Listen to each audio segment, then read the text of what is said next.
9. Okay. Yeah. Okay, we all set? We're gonna get started. I'm gonna turn the screen off for now, just so it doesn't distract or broadcasting us for a couple people who couldn't be here. I see very low attendance again today. We started last week low and finished high. Usually when I see low attendance on class 3, you know what that usually means? A lot of people didn't do their class 2 homework. So, all right, let's get a reminder of our rules. Number 1, be on time. Too late. If you're late, they're not hearing it because they're not here yet. Number 2, no cell phones, including texting. We've been having quite an issue with that in this room, so I'm going to remind everybody again of that. Okay, we're going to be a little less polite about it moving forward. Just fair warning. Okay. Rule 3: no side conversations. Distracts people. And rule 4. What's rule 4? No limiting beliefs, no negative mindsets. There we go.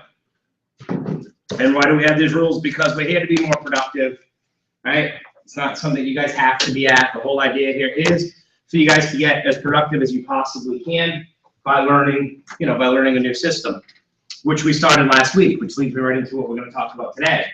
How to do with your homework.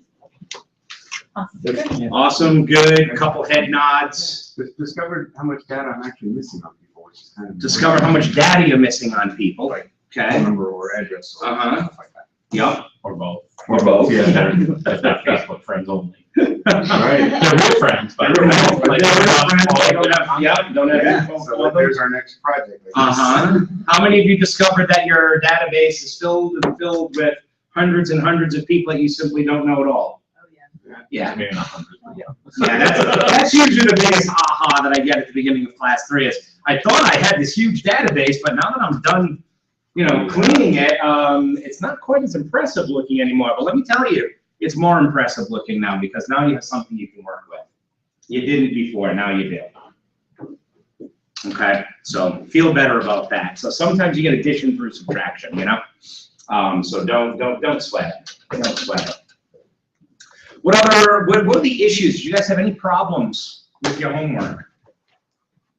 Yeah, like any questions? Anybody that you were like, I don't know how to put this person in? Yes.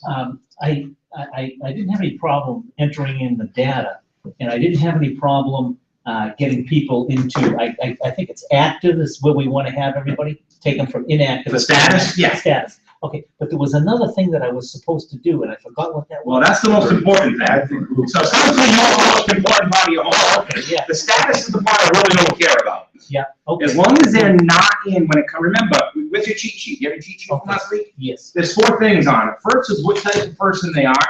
Second is what status they're in. And like I said, I don't really care about the status. The only thing that matters to me about the status is that they're not in trash or they're not in lead. Other than that, I don't really care where you have them. That 3rd column is far and away the most important. That's your group.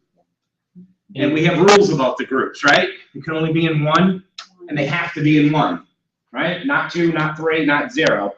Not 0, right? Unless it's one of those Z groups, which I'm not going to get back into today, okay? And the group, the reason that group is so important is because what does the group do? Determines how you communicate. Yeah, that's right. It determines how you communicate. It triggers your campaign. So if you don't have them in the group, you can't put them in a campaign, which is why I always start off class 3 reviewing class 2's homework, because this is not like, okay, he's just being a jerk or whatever. This is just a fact. You cannot do what I'm going to show you today if you didn't do last week's homework, because we're going to activate campaigns today, but then we're going to put people on them based on what group they're in. So if you didn't do your homework, and if you don't have people on groups, then guess what? You're not going to be able to put them into the groups today. So you need to make sure you get your class 2 homework done before you try doing your class 3 homework. Is that fair? Okay?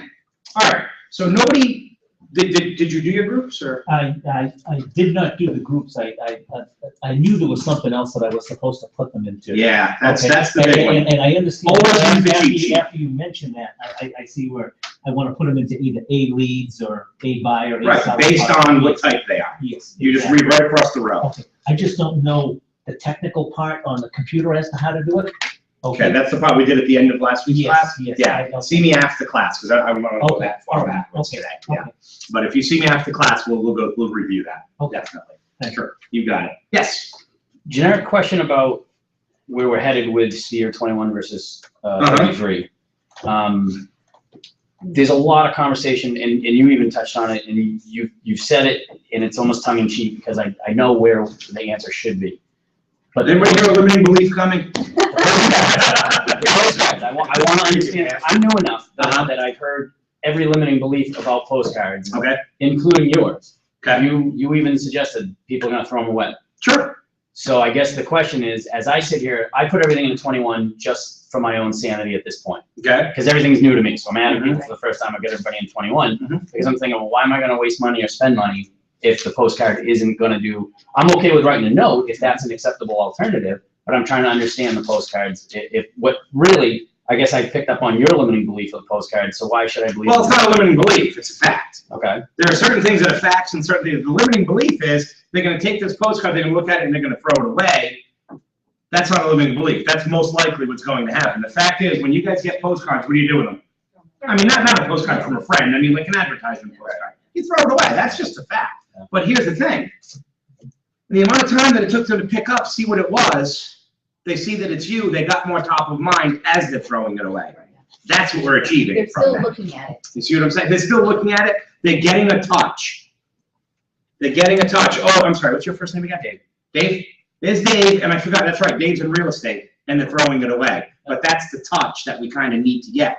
Hey, one quick sec here. The difference between the postcards and the emails is this. We know that they're going to pick the postcard. There's a 99-point-something% chance that that postcard will be delivered to that person. You see what I'm saying? Yeah. Whereas with an email, there's less than 30% chance that it's going to hit their inbox. I mean, it might make it through the server, but it probably goes to a junk folder or a spam folder. Even if it gets to the folder, I'm going to get a little touch because they still have to delete it as they're going through, but they're not even opening it. Less than 30% are actually opening it. You see what I'm saying? So I'm not saying it's perfect. You got to remember the emails and the postcards are nothing more than placeholders while you're waiting for your next phone call and handwritten thank you note. The example I'm going to give you is this. My nephew is in Colorado right now. He was all excited. He was going to go see the show at Red Rocks. And it was Peter Frampton. And there was some opening act that he didn't know. He's a kid. It was Cheap Trick. I thought it was pretty good, but he had no idea who they are. Therefore, they had absolutely no value to him. Okay? So here's the thing. Cheap Trick showed up. Peter Frampton didn't. Oh, wow. So he said to me, I am spending $50 on a ticket to see the opening act. And I'm like, that's not the opening act. They're co-headlining, you know what I mean? But as far as he was concerned, they were the opening act. They were supporting acts, okay? And the supporting act means nothing without what? The main act, okay? I want you guys to look at the phone calls and the handwritten thank you notes as the headliner, the main act. And I want you to think of those emails and especially the postcards as the warm-up act. The warm-up act is very effective if you have a good headliner. A warm-up act without a headliner would have been pretty much an empty Red Rocks. You see what I'm saying? So look at it, try to look at it that way. And then when you're comparing postcards to emails, just understand there's a lot more consistency to the delivery from the postcard, number one. And number two, something that you can touch is always going to give you a little bit more top of mind than something you're just clicking to delete. A little bit more. Fair enough? So again, but remember, like I said, I don't want you guys spending on postcards until you can. I firmly believe, like KW always says, lead with revenue. Lead with revenue. Okay? So with that in mind, did that answer your question? Yes. Good, excellent. Pierre, what was yours? I Sorry. started to do the same thing, differentiating, Uh-huh. and then I realized that the 2015 campaign for 33 Touch is all email. There's Yeah, we're not gonna get there today. right now. So you guys are getting a little ahead of yourselves. We haven't talked about campaigns yet. And like you said, yes, with what they have in there, we're not gonna consider a 33 touch and we're not gonna do it that way. Well, like I said, all I wanted for last week was to make sure if you get the people in the right group, we have to have faith, you know, that we're gonna put them in the right campaign come this week. Fair enough? Okay, so yeah, that is very, very true. Okay, so nobody had any trouble, like, in other words, you all were good with your 4 types of people. What are my 4 types of people? The Mhm, sphere of influence. mhm. Lead, prospect, sphere, farm, / niche, right? Exactly. So let's do a quick review of last week. I want to make sure everybody's on board here. I told you guys at the beginning of the class, one of the most important distinctions we have to make before we jump too far into our sphere of influence, into our lead generation system, is that our business is actually 2 completely different tools. Who remembers what they are? The lead generation. Lead generation tool and your business manager tool, exactly. What's your business manager tool? At least the one that I showed you last week.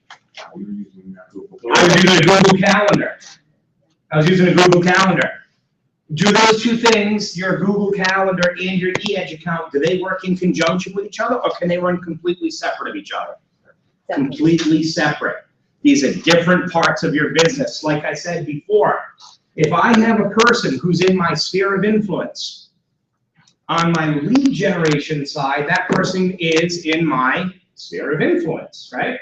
They go in there, I go to my cheat sheet, I go down to sphere, I say status is active, because all my statuses are active. I go to my group and I decide if it's a sphere 21 or a sphere 33, and I put them in that group, and then today we'll turn on the appropriate campaign for that group, right?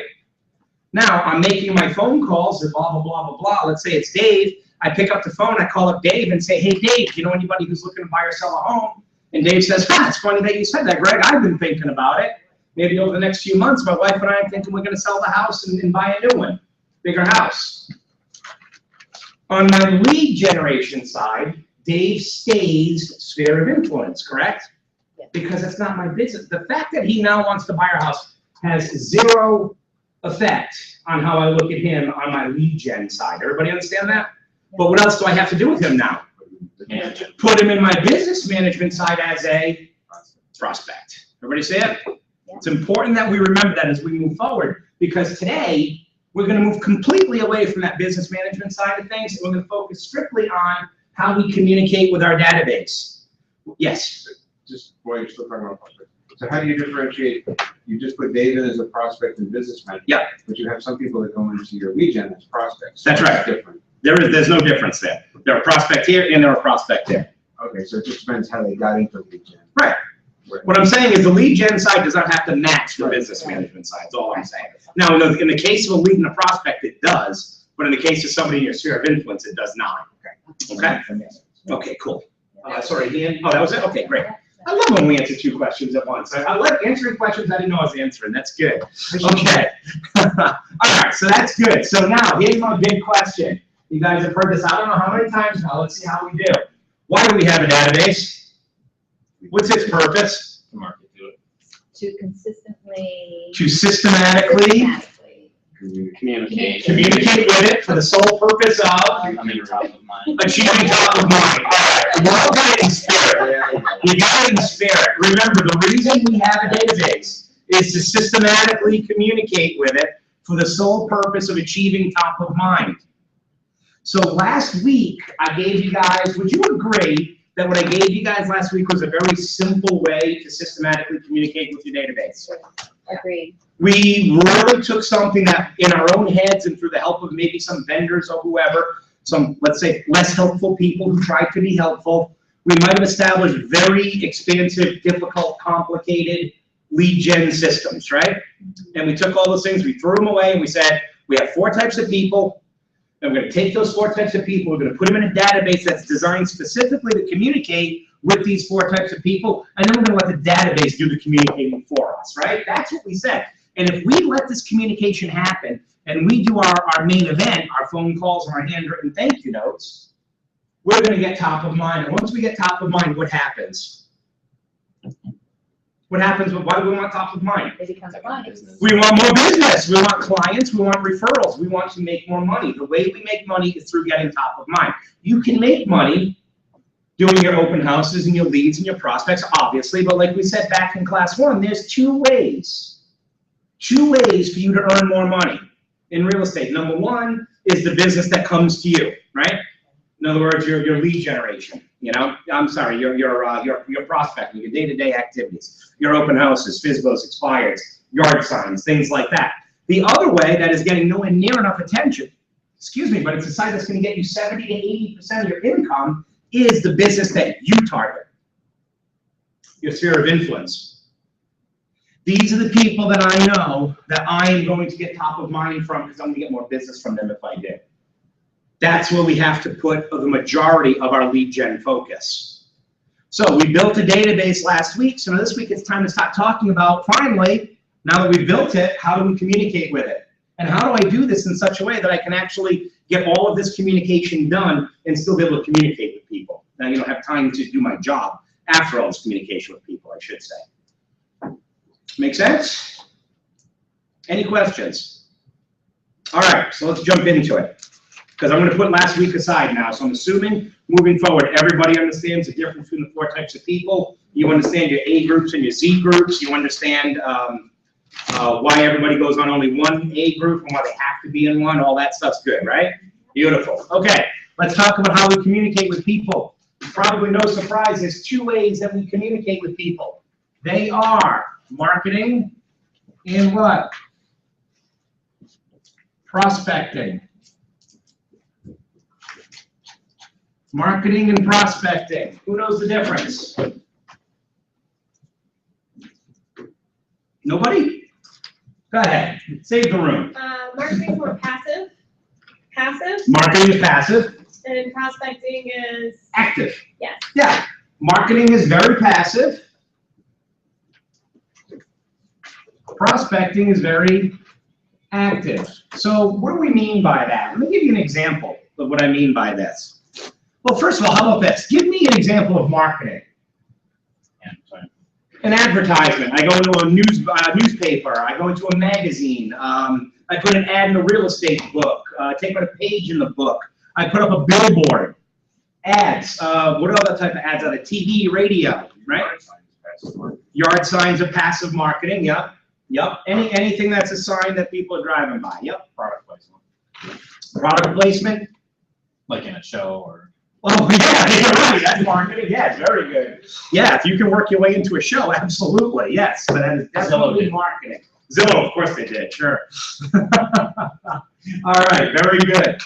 Those are marketing. In other words, we put a message out there. We hope that you see it enough times that when you do, when you think of real estate, hopefully you see my sign, my ad enough times that you think of me. It's a way of getting top of mind. Make sense? So give me an example of prospecting now. Calling someone. Absolutely. As long as you're talking about real estate, right? Door knocking. Door knocking. What else? What are the most common forms of prospecting out there? Sorry? Not gonna. No. Well, yes, but for what reason? Why do you generally knock on a door? Find people that think that's How about FSBOs and expireds? FSBOs and expireds. What's the #1 way of prospecting for all realtors? I can't believe it hasn't come up yet. Some of you, hopefully, you're going to be doing it on Sunday or Saturday. Open houses. Open houses. Prospecting is putting yourself in opportunity's way. Prospecting is saying, it is real estate activity around here. I need to go there and see if they need me. You see what I'm saying?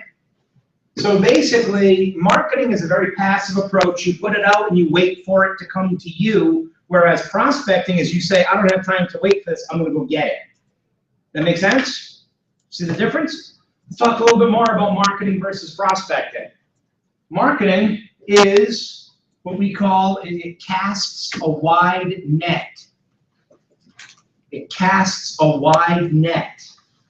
In other words, marketing, it's very easy and very quick for you to communicate with as many people as you want, depending on the amount of money you want to spend. In other words, it doesn't take me any more time to put a billboard up on the Route 95 than it does to put a billboard out on County Road 116 somewhere. You see what I'm saying? And a lot more eyes are going to see it on 95, right? It doesn't take me any more time. It's very fast for me to communicate with as many people as I want. Everybody see what I'm saying there? Prospecting, on the other hand, is the exact opposite. Prospecting is a one-on-one approach. In other words, for me to market to 1,000 people could take me no time. for me to prospect to 1,000 people will take me a long time.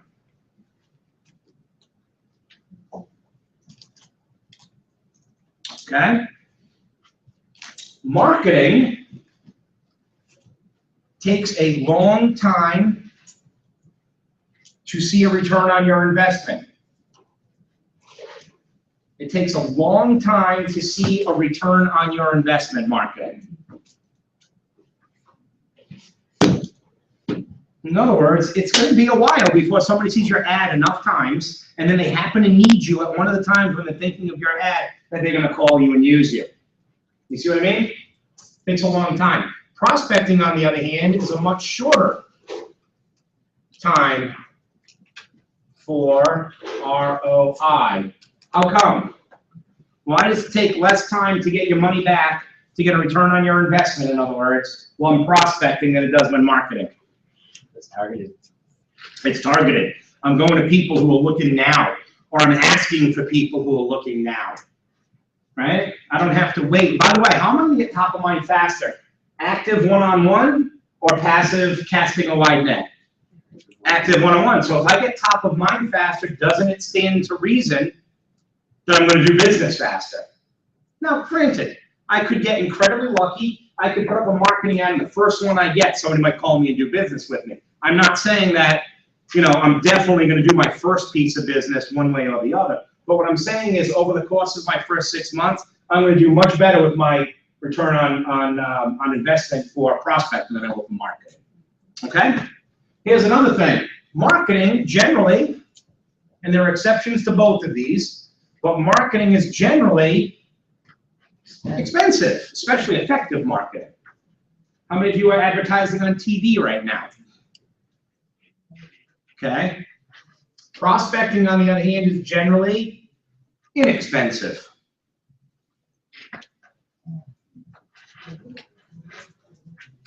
Finally, unfortunately, marketing is something that we are very comfortable doing, and prospecting is something that we're very uncomfortable doing.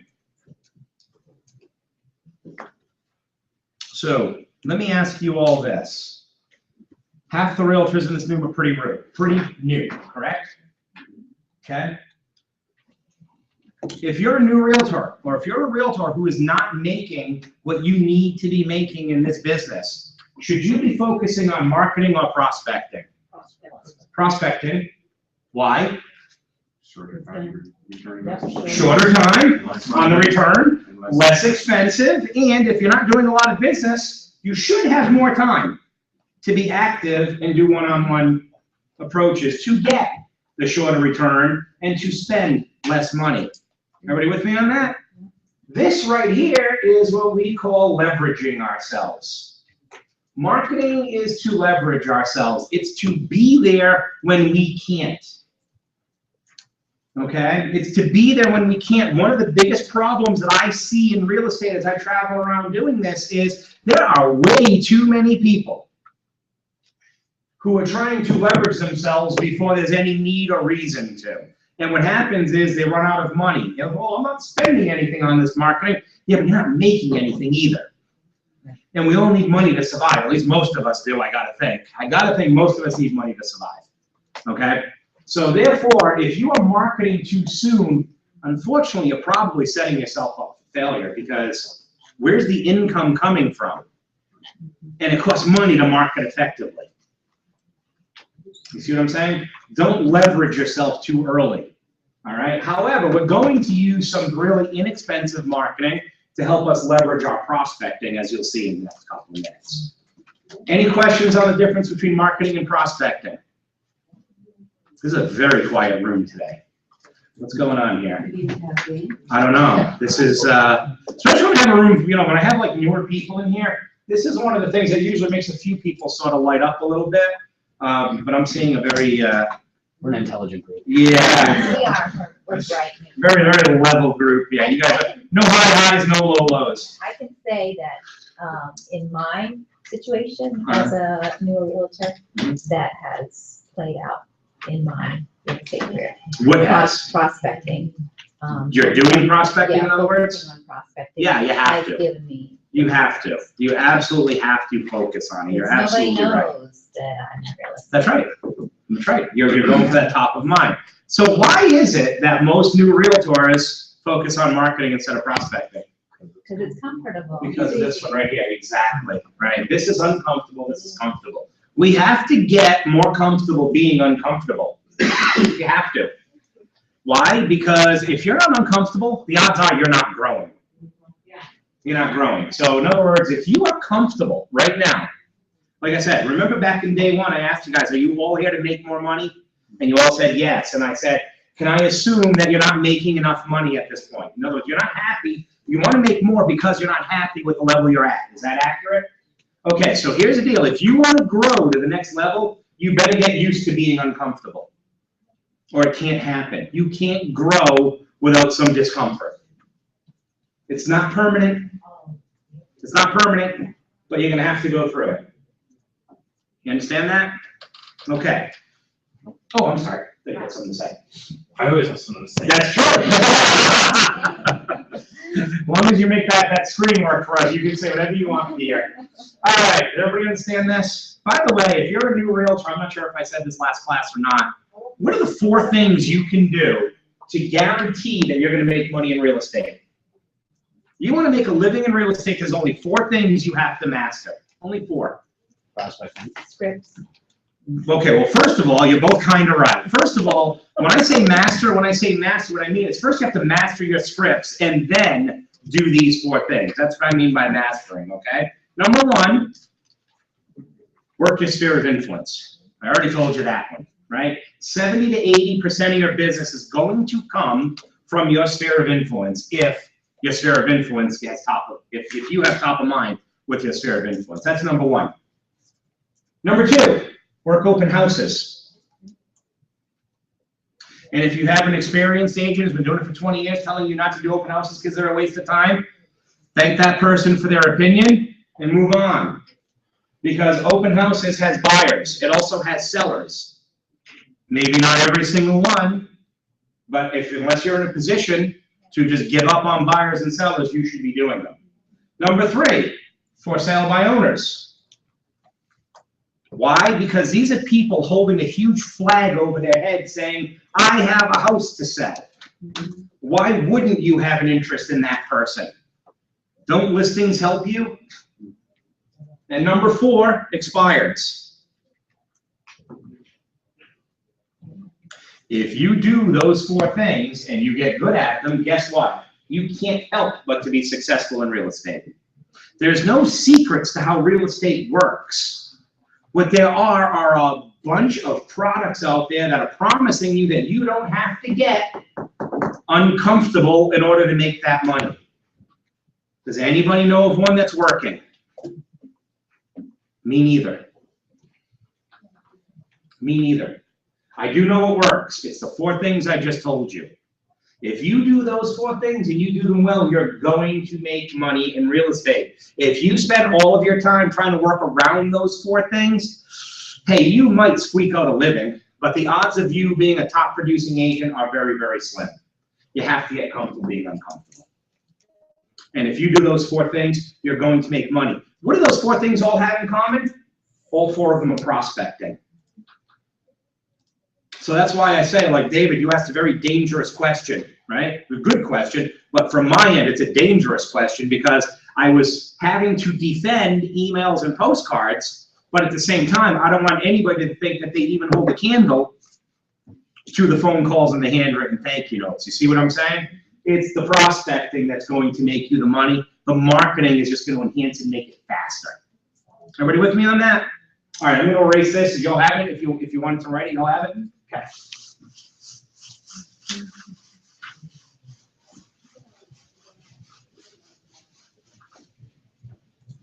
All right. So basically, one of the reasons that I joined Keller Williams when I did was because I can't stand trying to create my own marketing material. I'm not a graphic designer. I'm not a marketing person. And I have news for you. Neither are you. I did not tell any of you to become realtors. You all chose to, as far as I know. Somebody might have got forced into it somehow, but I'm going to assume you all chose to be realtors. I have there are a lot of people in real estate who love to spend their time on a computer designing postcards and emails. That is going to get in your way. What did I tell you guys last week? What's most important to get top of mind? A quality piece that is designed exclusively for each person, or consistency in delivering a professional piece. Consistency, and we use the Lay's potato chip example, remember? A couple people do, okay. So, all right. What we did, we built our database so that we can communicate in the masses to people, right? In other words, we don't have a group called family, a group called friends, a group called neighbors, past clients, people at the high school with, people at the college with. You're all what? Sphere of influence. And you're all going to be communicated with one way, with a 33 touch. How many of you read the MREA book? How many 33 touches are there in the book? There's one.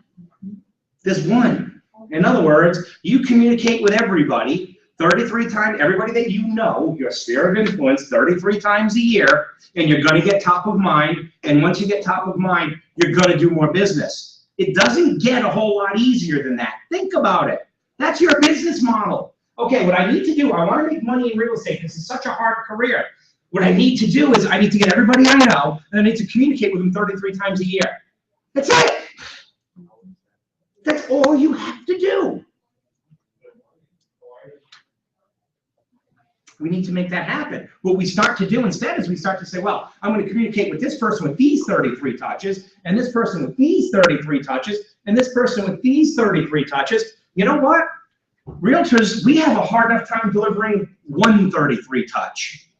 So you know what the solution from some of the vendors was? I can't get this 33 touch delivered to all of my Mets. So you know what they told you to do? Well, instead of trying to deliver one, deliver 6 of them. That's not going to help. You can't make things better by making things harder. We make things better by implementing a system and then following it. Does that make sense to everybody? Okay, so basically one of the best, most important things to me was KW taught me this. The second thing that I learned was I don't have to go and create my own marketing material because KW already provided it for me. Isn't that nice of them? I don't have to go make that stuff anymore. Now, those of you who like graphic design have probably bad news, but that's okay because we're here to make more money, not to make ourselves, you know, happier by doing more graphic design. You see what I'm saying? If you want to do graphic design, that's fine, but please do it in your off time, not during your real estate time. Is that fair? All right. So Keller Williams gives us a bunch of campaigns that we can use to help work this database, and I'm going to list them right now from least to most effective. Least to most effective. Least effective is a drip campaign, and you don't have to write these down because they're all on your cheat sheet. These are the 4th column on your cheat sheet. Okay? You have a drip campaign. Next least effective is what we call a 12 direct campaign. Okay? From there, we go to a buyer, 8x8, followed closely by a seller, 8x8. Okay? So I have a drip campaign, I have a 12 direct, I have a buyer 8x8, I have a seller 8x8. I then have something that I sort of created, which is the 21 touch. Okay, and then of course we have the one that we ultimately want to get everyone on. The one that's going to get us to top of mind. The one that goes to the people in the place of honor in our database, the 33 touch. Why is the 33 touch so effective? Because it's the one that gets us top of mind the fastest. Right? So we're going to go least effective to the drip, from the drip to the most effective, the 33 touch.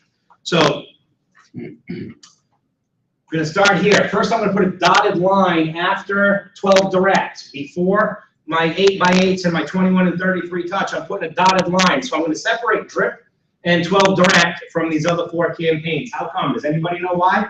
I mean, I haven't said it yet. I'm just wondering if anybody knows where I'm going with this. These 2 campaigns, drip and 12 direct, are marketing only. These are marketing campaigns. They're marketing.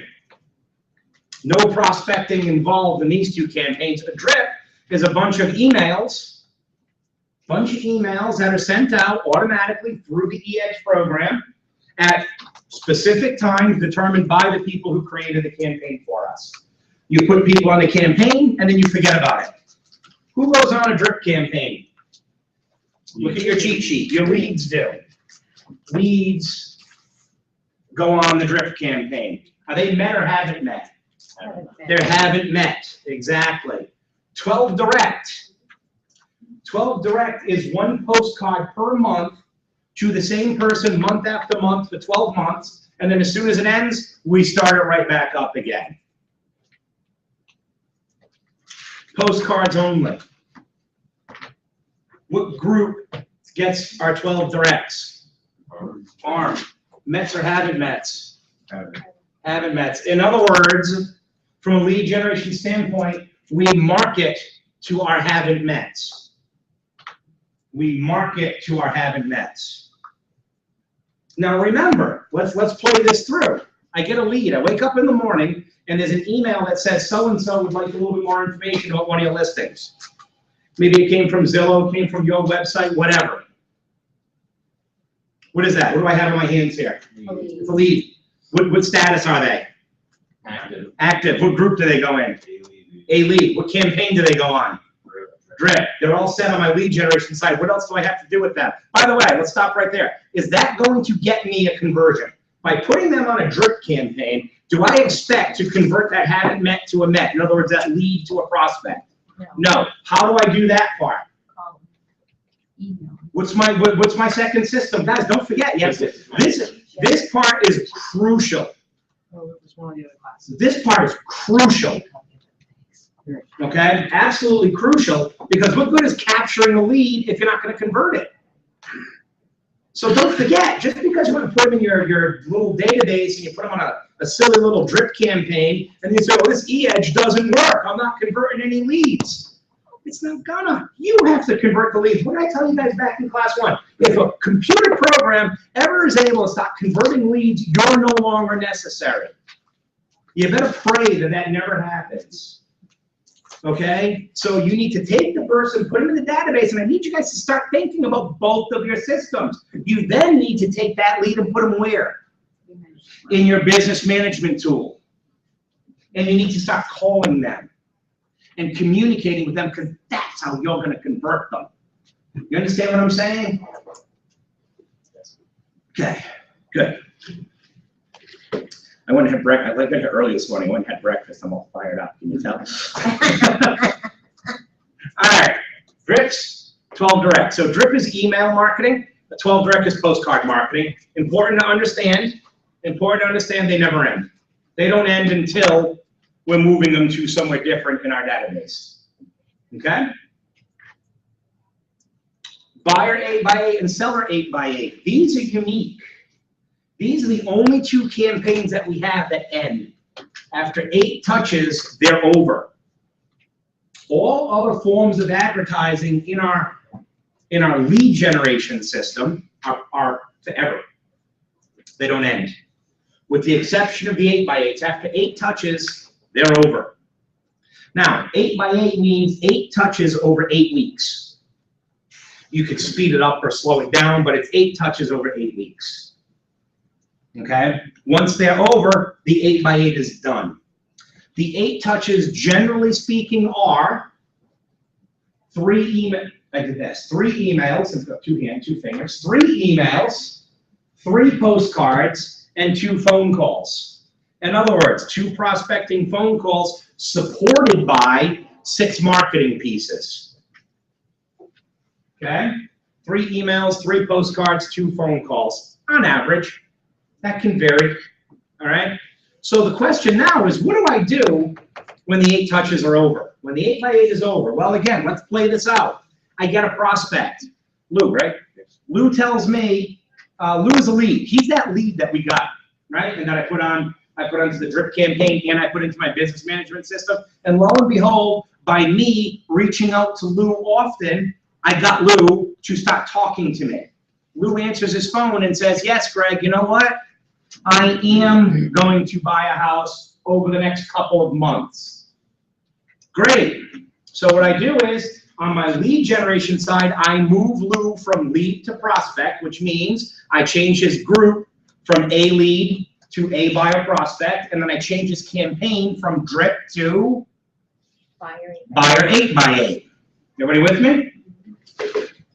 Then on the business management side, I take off that automatic recurring touch that we talked about in classes 1 and 2, and I just start manually saying, here's my next contact with him, here's my notes on him, right? Does that make everybody remember that? All right. So now I have him on this 8x8. The 8x8 ends in eEdge. Under reminders in the dashboard, it will say, Lou's 8x8 ended, move him to a long-term campaign. I Right, now, does that only? hold on, mid-thought here, hold on. I now have him on no campaign, because it just told me it ended. I now need to move him to one of my permanent campaigns. I am going to pick either the drip campaign or the 21 or 33 touch campaign. And it's my choice. What do I base that choice on? What do you think? Your Relationship. My relationship. Who said that? Exactly. How's my relationship? If my relationship is colder than the day we had that conversation, why would I move him to a 33 touch? He's clearly not ready yet. I'm going to move him back to a drip. I'm going to go back to the business management system, and I'm going to put him back on that monthly follow-up, or that weekly followed by the monthly follow-up. You see what I'm saying? If I'm in a good relationship with him, I'm going to move him to my 33 touch, or at least, very least, my 21 touch. Does that make sense to everybody? And I would make that same, I'd make that change in my lead generation database. I would continue in my business management system to treat him as a prospect. You see what I'm saying? This making sense? Okay, now what was your question? The reminder, do we need to go look for the reminders on a daily basis? Yes. Or are we You need to notified by, look for them. never notified You by? need to email? look for them. That's it. We can ask it 10 ways. Unfortunately, that's going to be the answer, unfortunately. I wish it would sync out, but it doesn't. Okay. And by the way, you don't have to do that daily. Now that that's come up, you can go in there once every week and see how many 8x8s ended. It's not like, like you have to do it that same day. You know what I mean? So as long as you do it within maybe once a week, you'd see which 8x8s are ending, you'd be fine. Okay. So that's the big difference. The 8x8s end. Everybody with me on that? All right. Now, the 21 touch, I'm really not going to talk about, because the 21 touch is nothing more than a 33 touch minus the 12 postcards. Can somebody please remind the group, why do we even have a 21 touch?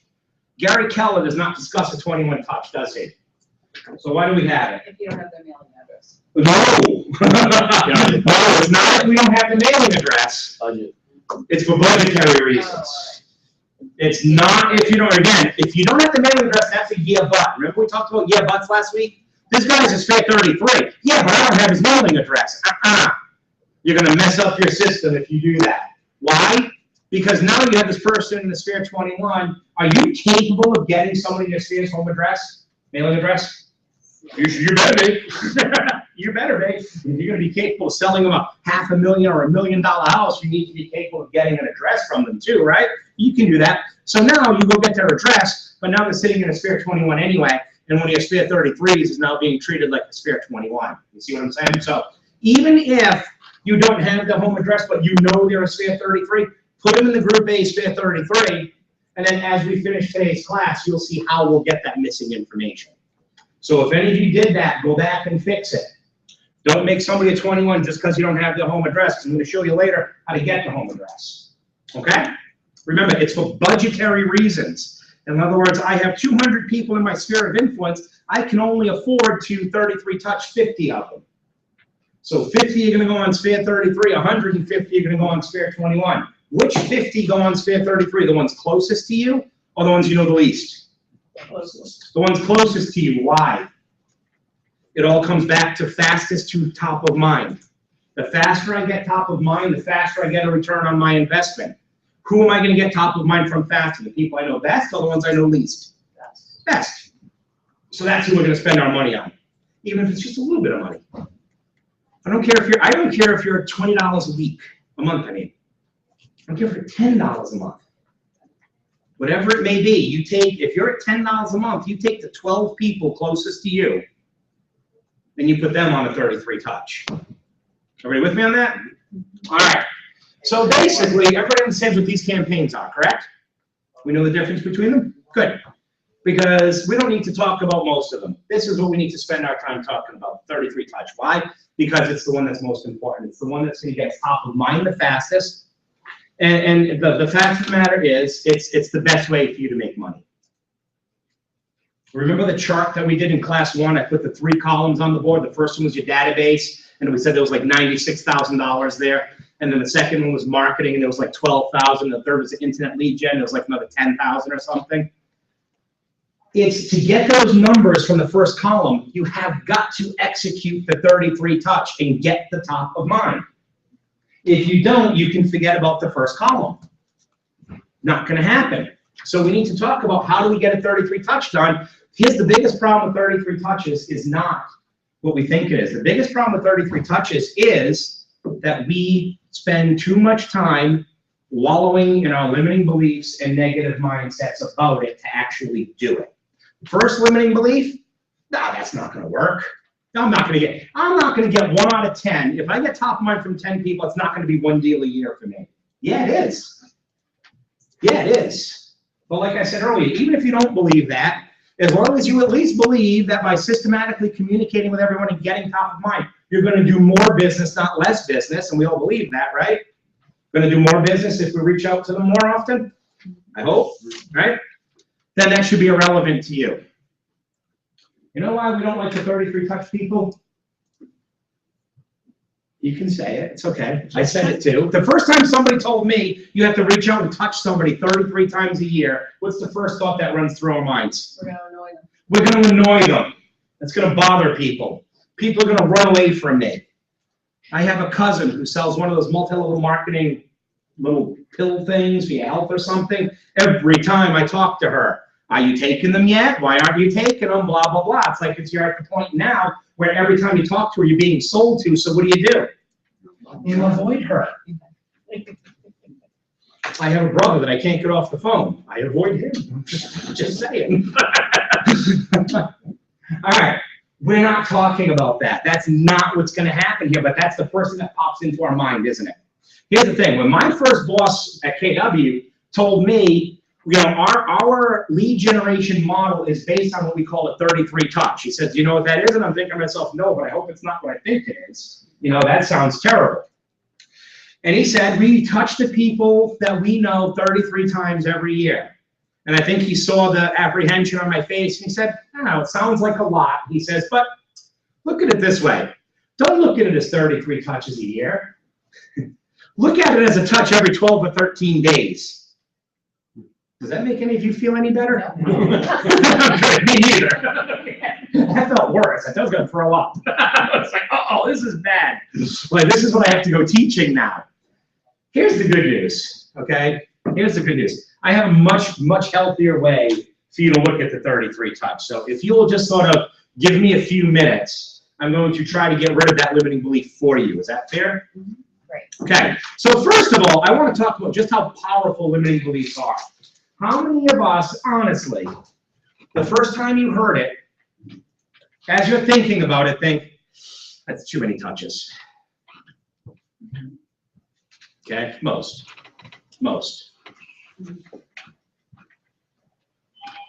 Here's the thing, this is the power of the limiting belief. You don't even know what the 33 touches are yet. Yet we have already come to the conclusion that it's too many. And it's gonna bother people, and we don't even know what it is yet. And I'll tell you what, that right there, that one fear is the #1 reason why we don't have more cappers in this market center.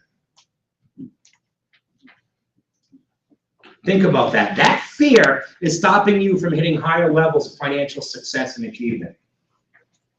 And we don't even know what's in it yet. It's stopped us from hitting our career goals, and we don't even know what it is yet. How powerful is that limiting belief? Yeah. So let's take a look at what a 33 touch is. First of all, 33 touch is a combination of emails, postcards, we'll say direct mail, but everybody almost always uses postcards, but technically it's direct mail. So it's emails, it's postcards, then in quotes, I want you to write down sphere, and then you can close the quotes, sphere calls. And then we have the handwritten thank you note. Handwritten thank you note. Followed by, I call it a birthday touch, but it's a personal touch. Meaning, could be an anniversary, could be a birthday, could be whatever. Something that's a specific one to that particular person. Okay, so it's a combination of those things. Now, I'm going to ask you to do something that I know is very difficult. I'm going to ask you to take off your real estate hats. I need you to somehow forget that you're the one that's going to be delivering this, and I want you to put yourselves in the mind of somebody receiving this. Fair enough? And I know that's hard. I really do. I get it, believe me. But I want you to answer as honestly as you can as somebody who's receiving it, not getting it, not giving it, okay? So you're all in my sphere of influence. Is it going to bother any of you if once a month I send you an email? That's what we're going to do. We're going to send 12 emails. Is it going to bother you once a month that I send you a postcard?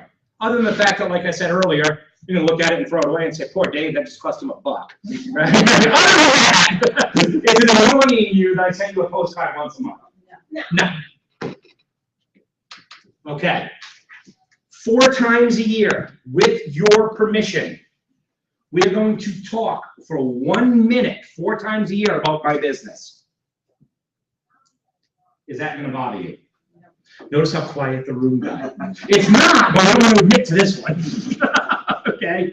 4 times a year with your, in other words, we're going to spend, with your permission, we're going to spend 4 minutes a year talking about business. Is that going to bother you? I'll ask again. No. No. It's going to bother you to deliver it more than it's going to bother you to send it. Notice again, see how quiet the room gets when we talk about the phone calls. Can the phone calls be planned, so it could be? We'll talk about that. No, we don't do Should voicemails. always be, We're gonna get there. I don't want to get ahead. Could be personal, a personal conversation too, right? We're gonna get there. I don't want to get ahead. 4 sphere calls a year. 4 times a year. This is where the room gets quietest, where the energy changes, where people start saying, can I do this? And can I slide dial? Can I plan it so that it's a voicemail? Can it be a personal talk, right? In other words, we're already looking, again, limiting belief has immediately entrenched itself in us again. When I say we're worried about the sphere call, but again, do you know what we're going to say yet? So should we be worried about it yet? You see what I'm saying? Yes. is this, would you keep your 33 touch to be 50 people, or would you expand that if you have the budget? If I had the budget, I'd expand it. Okay. The idea is to get rid of that 21 touch altogether once I have enough of the budget. Absolutely. Yeah. All right. So 4 calls a year, 4 minutes a year talking about business. I'm sorry. We can be as quiet as we want. That's not bothering people. We don't know what we're saying yet. That's your limiting beliefs getting in your way of your goals again. Don't let that happen. It's too early in the class for that to already be happening. All right. We follow up every call with a handwritten thank you note that says something like, hey, thanks for taking a minute to help me grow my real estate business. And you don't have to write this down because I have it in the script for you. Hey, thanks for taking a minute to help me grow my real estate business. I hope you realize how much that means to me. If I can ever return the favor, just let me know. You receive that postcard in the mail, that thank you card in the mail the next day. Is that bothering you? No. It's reinforcing. You better believe it. One of the most powerful combinations there is in lead gen is that right there. It's the heart of your 33 touch. Absolutely. Absolutely. And how much does it bother you when somebody has the nerve to wish you a happy birthday or a happy anniversary? It's terrible. Terrible, isn't it? Those awful people thinking of you on your day. Okay. Somebody want to add those up for me? 33. 33. So I'm going to ask you again. Now that you know what a 33 touch is and how it's delivered, I'm going to ask you again. Is it bothering anybody? No. No. It's the variety of what you do. It's a variety of what you do and how you do it. They don't even realize it's 33. But if you can do, but here's the thing, Greg, because our limiting beliefs are not done. By the way, in case you haven't figured this out yet, class 3 is, we could do class 3 in an hour if it wasn't for limiting beliefs. We spend more time handling the limiting beliefs in class 3 than anything else. By the way, yeah, Greg, that all sounds good, but here's the problem. That's 33 touches. I have 200 people in my in my sphere of influence. That's 6,600 touches per year. How am I supposed to do that and sell real estate? Huh? How am I gonna do that, right? That's what you used to say anyway. They're screaming. They're screaming it. Yeah. They are, and they're doing it like I just, right? Okay, everybody with me on that? Is that a problem though? Is that a legitimate problem? Potentially, yeah. Yeah, potentially. If I want to reach out and touch 6,600 different touches, why do you think we systematized it instead of customized it? Right. We systematized it because the vast majority of these touches are going to happen for me. Really, when we look at it, it goes like this. E-Edge is going to take care of these 12 out of the 33. E-Edge is going to take care of these 12 out of the 33. So 24 out of the 33 I don't have to mess with. That leaves 9 touches. 9 times 200 is what? 1,800. That's a lot better than 6,600. Okay? So now I have my birthday touches. Where am I putting those? In E-Edge? No, good. I could, but I'm not gonna. I'm definitely not gonna, because like I said, we said in class 1 and 2, we want the right tool for the right job. What's your right tool for when you need to do something on a certain day? Calendar. Your calendar. You already have one. Why would you add a separate system for yourself when you don't have to? You see what I'm saying? So I'm driving along. I'm not driving along. I'm sitting in line at Dunkin' Donuts, and it pops up and tells me that it's Lou's birthday.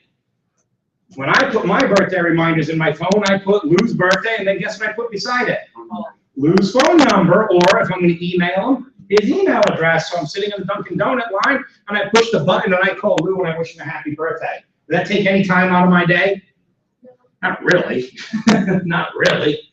Okay? Everybody with me on that? So now I have 8 touches left. 4 of them, the handwritten thank you note, are immediately triggered by the phone call. In other words, as soon as I finish the phone call, I know it's time to write the handwritten thank you note. Make sense? So guess what we have to talk about now? The phone call is the only thing you have to keep track of. The only thing you have to actually do is keep track of the phone calls, make the call, and send the handwritten thank you note. Now, if I tell you this can be done for roughly 4 to 5 minutes per person, you probably wouldn't believe me. But it can easily be done in under 5 minutes per person. Okay, so let's just say, for example, I need to make 4 sphere calls. Let's stay with my example of 200 people in my sphere of influence, right? Which means I need to make 200 calls every 3 months because I have to call them 4 times a year. That works out to roughly 16 phone calls per month. 16 phone calls. So if you have a sphere of 200 people, you need to make 16 calls, per week, not per month, per week. 16 calls per week is what you have to make. Can you all do that? Yeah. So, it's going to take more than 5 minutes because I'm going to have to call 90 people to get in touch with those 16, right? Think about it. You go, you print your call list, and you start dialing. You're just going to keep dialing until you get 16 people on the phone. I cannot think of a worse way to make phone calls than that. I can't. I was taught that way, and that's what I did. And guess what I did? Just like probably most of you. You try it, you do it for how long? A couple weeks, then you fail. You stop doing it. I'm gonna give you an example. How many of you take Bold? Bold's great. Well, please don't take what I'm about to say as a negative thought about Bold, but I just want to show you the importance of having a system that you can maintain, that you can sustain. You go to Bold, and what's your challenge every week? How many phone calls? 100 calls, and by the way, I am a firm, adamant believer in the 100 calls. I just don't believe they're all sphere calls. You see what I'm saying? I know you need to make 100 calls, and by the time you're done with your sphere calls, by the time you're done with all your business management calls, by the time you're done with your physical and expired calls, you should be at about 100 a week. You see what I'm saying? But so let's just take it the way we do it in Bold. We go in there, and man, you struggle, right? Week 1, that's free. That's an easy one. There's no homework, there's nothing. So week 2 through 8, actually, if you think about it, 2 to 3, 3 to 4, 4 to 5, 5 to 6, 6 to 7, 7 to 8. 6 times you have to make 100 calls in a week. The day Bold ends, what do you do the very next day? I'm not making any calls this week. Is that a way to sustain your business? No. Because what you're doing is you're going out there and you're working and working and working at one thing. It's taking so much of your focus that it's really hard to get anything else done over those 8 weeks. The same mentality is going to slip in as you're trying to make these 16 phone calls per week. You're going to take out a list and you're going to start at the top and start dialing. Eventually, you get in touch with 16 people and you're done for the week. The next week, what do you need to do now? Back to the top of the list again, start dialing again, start working your way through it. You see what I'm saying? And you start calling, and then again, eventually you get 16 people. And you're dialing, and it's just endless. Now, in week 3, you don't remember who you got in touch with, who you didn't, you know where you started. You're tired of calling these two, so you're going to stop down here today, and boom, the system's dead, correct? And this is what people go around teaching. Beautiful. Here's what made all the difference in the world to me. I don't look at my phone calls like that anymore. Here's what I do now. I print a list of my sphere of influence, and I do my math. I say, all right, I need to make 4 calls to each of these people, so I have 200 people. 4 calls each, that's 800 phone calls, and I'm going to divide that by the number of weeks that I work, which is roughly 50. So I'm going to say I need to make 16 phone calls per week, right? That's how I came up with that number, all right? Now, those of us who have the very analytical minds are already thinking, no, this system doesn't work, because what happens when I add somebody in the middle of it? Huh? Right? That's the limiting belief. That's not you guys, that's the limiting belief. You understand that, right? Okay, good. So your limiting belief is saying, nope, not going to work, because that's your limiting belief's job. Your limiting belief is starting to sense what? Discomfort, so it's going to try to protect you and talk you out of doing it. So when we add a person in the middle of it, big deal. In 3 months, I'm going to throw this list away and I'm going to print a new one, and guess what? Now that person's going to be there. Anybody see a problem? Nope, not at all. Don't worry about the people you're adding while you're doing it. In 3 months, you throw this piece of paper away and you take out the next one, and there's that person. You just start calling them with the next cycle. That's all. Everybody with me on that? Okay. So here's the deal. So now I have this list, and I count 1, 2, 3. I get to 16, and I draw a line. I count the next 16, and I draw a line. Next 16, and draw a line. You see what I'm saying here? Until I get to the very end, and there's no more lines to be drawn because I'm out of people. Every one of those lines is this week's phone calls. So in other words, instead of me dialing all the way down this list until I get in touch with 16 people, I am only focusing on these 16 for the week. I'm only focusing on these 16. I am using something I learned a long time ago from a guy named David Knox, who was a trainer. I think he's from like Minnesota or something, but I had one of his DVDs. And he had this great line where he used to say, we need to learn to let go. You cannot make people do things. What did I tell you guys last week? It's not somebody else's fault that we chose to get into real estate. In other words, it's not their job to call us back or to take our phone calls every 3 months. You see what I'm saying? All we can do is make the effort to get in touch with these people. And if I make a genuine effort, I can consider the job done. Because I can't make you get back to me, at least not in a way that's going to make you not hate me. Right? I mean, I can call you every day for a month, and you're probably going to call me back. But it's probably not going to be a pleasant conversation. And if I'm harassing you like that, imagine how bad I'm going to be if we start doing a real estate deal together. Would you use me? I want you to be honest. Would you use me as your realtor if I called you every day? Hey, Dave, it's Greg again. You going to give me a call back or what? Dave, it's Greg. I called you the last 8 days. Give me a call. Hey, Dave, it's Greg. I'm not sure if you got my last 9 messages. Hey, Dave, it's been 10 days now. Hey, Dave, this is call number 30. Dave, are you going to use me as your realtor? No. There is such a thing as too much touching, and that's the thing that scares us all. That's the thing that scares us all, isn't it? That's what makes us not want to deliver a 33 touch. We think it's going to be like that. It isn't. Okay, so basically, it's not their job to call us back. So with that in mind, I'm going to take my 16 people, and I'm going to attempt to reach them 3 times. And if I don't get them after 3 times, I'm gonna move on and try them again in 3 months when I get back around, right? Everybody with me on that? So here's how I do it. I call the first time. If they don't answer, I hang up the phone, no message. If I call them during the day the first time, I'm gonna call them at night the second time. Why? Because if they don't answer during the day, the odds are they'll probably never answer during the day. They might be at work or whatever it is that they're doing where they can't take a call. Sometimes they will, sometimes they won't, but I'm gonna try them once in the day. If they don't answer, I hang up. Sometime before the week is over, I'm gonna call them again at night. If they don't answer, I'm gonna hang up. The third call will come on the weekend, either Saturday or Sunday, and if they don't answer that time, I'm going to leave them a message. Now, I'm gonna give you a script to use. I would normally say you don't have to write this down, but I just recently changed this and it's not reflected on the website yet. So if you want the script, you're gonna need to write this one down.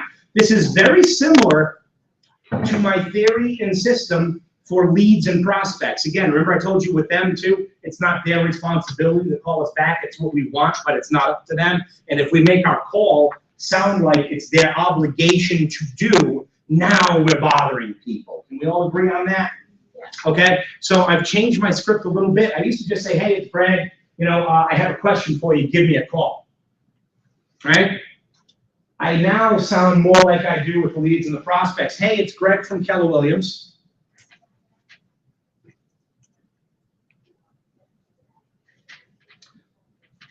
I wanted to talk to you for a minute, but it's nothing important. I wanted to talk to you for a minute, but it's nothing important.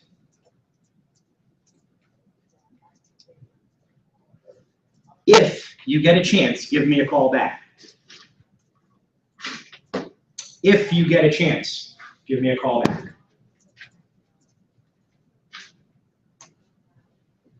I have to say it's Greg. No, you don't have to say it's Greg here. I wish. If not, yes, there's still more to go. Yeah. Okay. As a bold rule, can we eliminate the but? If you want to eliminate the but as a bold rule, absolutely. If not, don't worry about it. If not, don't worry about it. I'll check back with you later. Or I'll call you back later, however you want to word that. Okay? In other words, same thing as I did with my prospect. Don't feel like you have to call me back. If you want to, great. If not, don't worry about it. I'm going to check back with you later anyway. Meaning, in 3 months, I'm going to try it again. You see what I'm saying? Now, I always feel uncomfortable telling you guys the script because it goes against everything I was taught in sales about you need to get the call back. But what we have to remember is this is not a sales call. This is a sphere call. And what's the purpose of the sphere call? Top of mind. Did I accomplish top of mind by leaving that message? Yes. Yes, I did. So did I accomplish my job? So don't feel bad about leaving what many would consider a soft message. It's meant to be soft. It's meant to be soft, okay? Because here's the worst thing that you can do to me. You want to really get this, 2 things you can do to really aggravate me. Call me, hang up, and immediately call me again. That's number 1. Don't do that. All right? Number 2, call me up and tell me, have to talk to you about something really important. Give me a call back when you get a minute because you're creating urgency to get the return call. So I stop what I'm doing because I have a ton of respect for you. I'm sorry, what's your first name again? Jennifer? Yeah. See, I have so much respect, I forgot her name. Okay? Sorry, Jennifer, I'm horrible with names. It's nothing personal. So I have a ton of respect for Jennifer. So I stop what I'm doing, and I'm busy. And I stop like a project, and I'm like, let me call her back. Because if I don't do it now, I'm going to forget. And I pick up the phone, I'm a little stressed out because I kind of left myself hanging on something. And I call Jennifer back. And Jennifer, how do you feel now about delivering your script to me, knowing that I'm very busy and I'm expecting you to say something important enough for me to stop my work? Under pressure. Under a whole lot of pressure. And all of a sudden, you're not liking those phone calls, are you? Okay? You're allowed a soft touch here. Does that make everybody feel better? I thought we were going to get much more of a yay out of that, I have to admit. No? So you guys want to make a hard call? We can do that. Can I confirm the first and second call, there's no message? No message for the first and second call. Thank you. That's right. That's right. Yep. And then, If I call that third time and I leave that message, guess what I do? I mark that person done, just like I mark the people that I actually talked to done. Now, I am taking no more than 3 attempts at these 16 people. Do you realize how many dials that saves you over the course of the week? Do you realize the pressure it takes off of you? Why should you, quote, fail because somebody else didn't answer their phone? This doesn't make sense to me. We're setting up a system where we know we're going to fail. Listen, if we weren't competitive people, we probably wouldn't be in real estate. Is that fair to say? That's a feel-good approach, I like It that. should be. It should be. I'm glad you like that because you're taking the pressure off, but you're getting the job done. Now, granted, yes, I want to talk to you. My ultimate result is to talk to you because I can help, I hate to use the word, but train you to realize that I work on referrals by being able to talk to you and ask you that question, but it's not always going to happen. You see what I'm saying? It won't always happen. But I at least want to get that top of mind. That's a must. The top of mind is a must, yes. I'll have some people who will text me back if I. That's fine. Yeah. Give me a call when you get a chance. Okay. If somebody texts you back, what do you want? Call me when you get a chance. That's all. Yes. What was you say you just changed the script, Oh, the other one was simply, I have a question, give me a call. and so what's your experience been with this one? Because I like it. You're gonna get less callbacks. You're going to get, understand this, you're going to get less callbacks, but you're also gonna get a lot less duress from the people calling you back. So you can go either way with it, to be honest with you. I personally, I guess because I've done the other way so long, I'd probably continue my other way because it wasn't a bad thing. It didn't happen a lot, but there were definitely times where I felt bad. I felt like I tricked people. I don't like that. Like I said, above all else, this course, it may not be the absolute #1 most perfect way of selling real estate, but it's a very doable approach to making a lot of money selling real estate. You see what I'm saying? In other words, there's nothing here that I'm telling you that I won't do myself. Anything that I've softened has been because I was like, wait a minute. It's not just about getting the callback, it's about getting the top of mind. You see what I'm saying? So the response from the realtors has been very, very positive towards it. And honestly, I like it. Sounds really. I like it. You're not putting the person you're calling under pressure. That's right. And not only is it not putting them under pressure, but it's not putting you under pressure to make the call. Did you change that for the purpose of training, or did you change that per your personal experience? Training. My personal experience, I always did it that way. I don't make those calls daily anymore because I don't sell real estate anymore, you know? But however, as my system has evolved, yeah, let's use evolved, so have my scripts. Set for my spare call script. That has stayed the same, and that's what we're going to talk about next. That has stayed the same and will probably never change because I get great results with it. Okay? But yeah, as my system changes, I realize, you know, just because I did something one way forever doesn't necessarily make it the only way or the best way. You know what I mean? My biggest concern with getting you guys to deliver your sphere is to eliminate the limiting beliefs. In other words, I'd rather you make a little bit of a, quote, soft call than make no phone call at all. You see what I'm saying? You were first, then, yes. The memory is imperfect, and I find most of the time, if you trade voicemails with somebody, Mhm. a week later, they can't remember whether you physically spoke or not. Yeah. They know that they heard from you. Mm-hmm. Yeah, you got that top of mind. Yeah. Well, let me just say from Keller Williams, even if it's to your friends, you're getting that top of mind. Yeah, yes. So, I don't know, cover ground. Mhm. Let's assume they call you back and they get your voicemail. Yep. And you call them back and you get their, like, how long does that go on? Well, again, at that point, if I call them and I get voicemail, they call me and they get mine, I'm gonna let that play out naturally. I'm gonna, you know, in other words, hey, we're playing phone tag, call me back. You know what I'm saying? I'll just let that play out naturally. I don't have like a rule for that. Yeah, usually we'll get each other after a couple of attempts. Good question. No one's asked that one yet. All right, any other questions on this? How are you guys feeling about making your phone calls? Better than you felt before class? A little less uncomfortable. A little less uncomfortable. I'll take it. I will take a little less uncomfortable. I Yes. also like that number 16 approach, meaning to conquer that 16 and Yeah. only that 16. All I need to do, Right, all I need to do is call 16 people no more than 3 times. And technically, I could call them 3 times, leave 16 messages, and I did it for the week. You see what I'm saying? That won't happen, obviously. You know what I mean? First of all, when you hang up the first 2 times, half those people are going to call you back because they're going to see the missed call. That's first. Second of all, by the time you call them the 3rd time, most of them are going to take the call.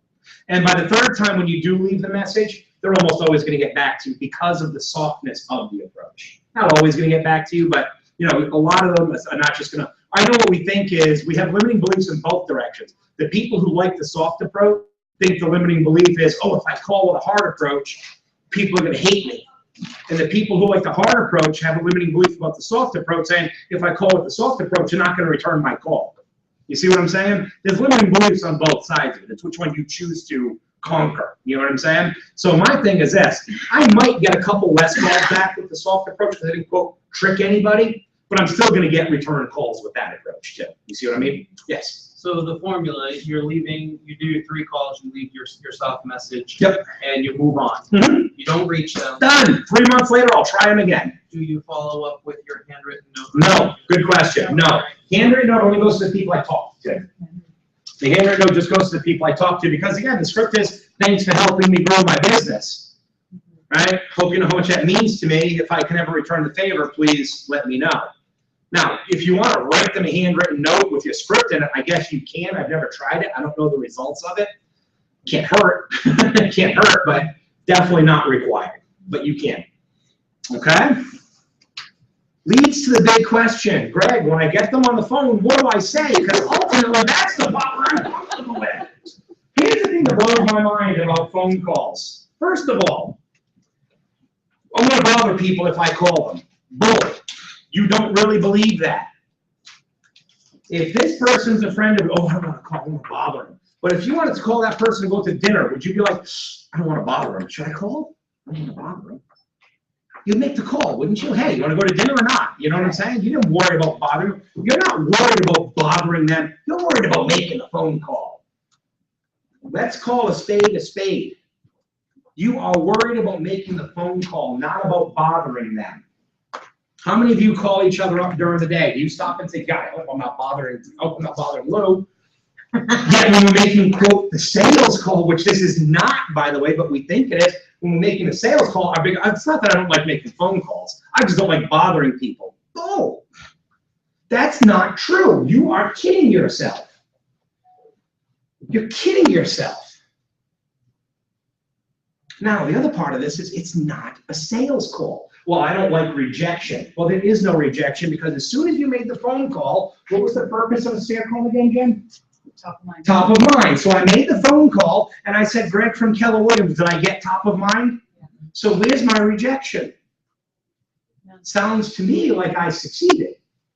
The only way rejection comes in is if I didn't make the call because I didn't get top of mind. So rejection's not the problem either.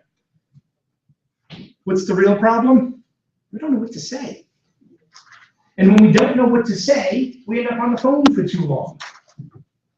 So it's beating around the bush. And we never get any calls done. We never get any leads because half the time we never get around to the purpose of our call. Well, it was really great catching up with you, Lou. I'll talk to you again. Bye-bye. That's what we do. That's what we do, right? Here's the other thing. I'm not afraid of rejection. You know what I'm afraid of? Saying something that's going to back me up against the wall. In other words, letting them come up with some kind of an objection that I can't handle. That terrifies me. Big problem with your market. Okay? So what is the answer to all of those problems? A script.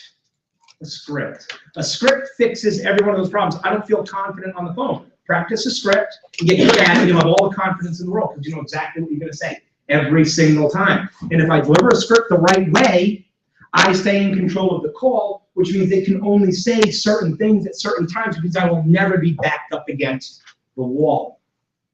So why don't we all use scripts? Well, that's our next set of limiting beliefs, isn't it? I don't like scripts. You know what I used to say? This is the truth. I used to tell people this all the time. Scripts are for people who don't know how to sell. That's what I used to say. Scripts are for people who don't know how to sell. How obnoxious was I as a kid? I was 22 years old, I was selling a ton of furniture, and anytime somebody came in and tried to give us a script, I would tell them, that's good for people who don't know how to sell, and I kind of walk away. I wasn't a very likable 20-year-old. Okay, much more likable now though, huh? Yeah. Way too quiet.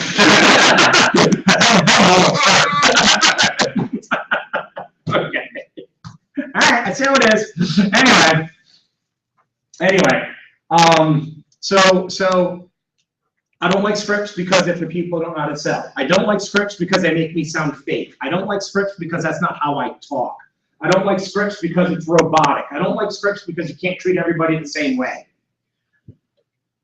Sound familiar to anybody, except for the people who are texting right now and have no idea what we're talking about.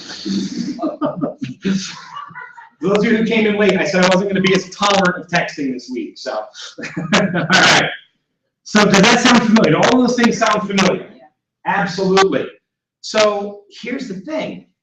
If you get a script and you practice it, and you make it your own words. Now, when I say make it your own words, I do not mean change the words to words that you like. I mean you say them enough that they just become comfortable to you. You see what I'm saying?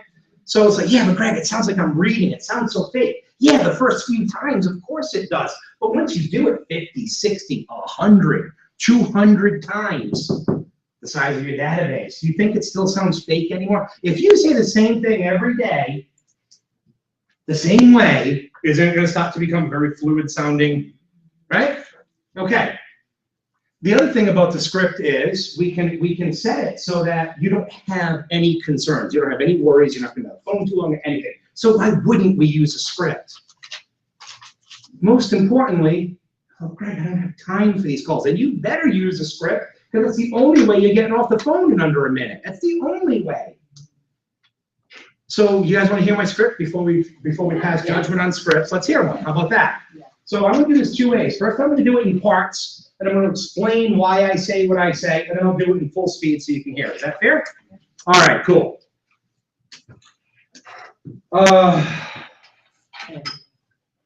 Andrea. Andrea, boy, that was way off. I was thinking like Mary, okay? Are you going to Terrible with steer names. us towards the script, or do we need Yeah. to write it? Mhm. Thank you. No, thank you for reminding me. You don't need to write the script down. I'll show you where it is online after the break, okay? All right, so Andrea, it's Greg from Keller Williams. How you doing? Good. Good. Did I catch you at a good time? Sure, it's okay. Guys, treat people the way you want to be treated. Ask, is this a good time? It's not the end of the world if you don't deliver that script. However, how many of you thought immediately when I said that, she's gonna say no? Again, I'm gonna, there you go. You either lead with your money belief or you don't. You see what I'm saying? I've done it so many times now, I forget that somebody might say no. But here's the deal. First of all, do you think if it was a bad time, she would have answered her phone? I mean, if it was truly a bad time, the worst thing you're going to hear here is, I got a minute, which is exactly what I want them to say anyway, because I want to move on. That's the worst thing I'm going to hear. Now, if they truly say no, which I think has happened less than 5 times to me in all the years I've done this, what am I going to say? Oh, no problem. When should I call you back? Give me about an hour. Okay, I'll call you in an hour. No problem. We can't fear that. If that's our biggest fear, we had a good day. We had a real good day if that's the worst thing that happens. All right, so it's a good time. Great. Okay, now these next 3 things, I know you're not going to like them. I get it. Just get used to saying them because they're the most important part of the script. Well, one of the most important parts. This is a business call. It's only going to take a minute. I have a lot of other calls that I have to get to. This is a business call. Why do I say that? You're not calling it chit chat. I'm not calling it chit chat. I'm setting the tone of this call. I'm at work right now, so it's not a chit chat call. Why else is that so important though? You're You're being calling, forthright? yeah, And professional, you're not. you're being wasting your time. professional. You're telling to me, listen, I'm gonna be really honest with you all. I was not always the fine, upstanding citizen you see before you now. When I was a kid, I would drink with my friends and we'd go out and do stupid things, and we used to steal real estate signs and put them on police station front lawns and stuff like that. Some of these people are still my friends. We managed to stay out of jail, knock on wood. And you know, but you know, your friends, you remember your friends as your friends from 10, 20, 30 years ago. You see what I'm saying?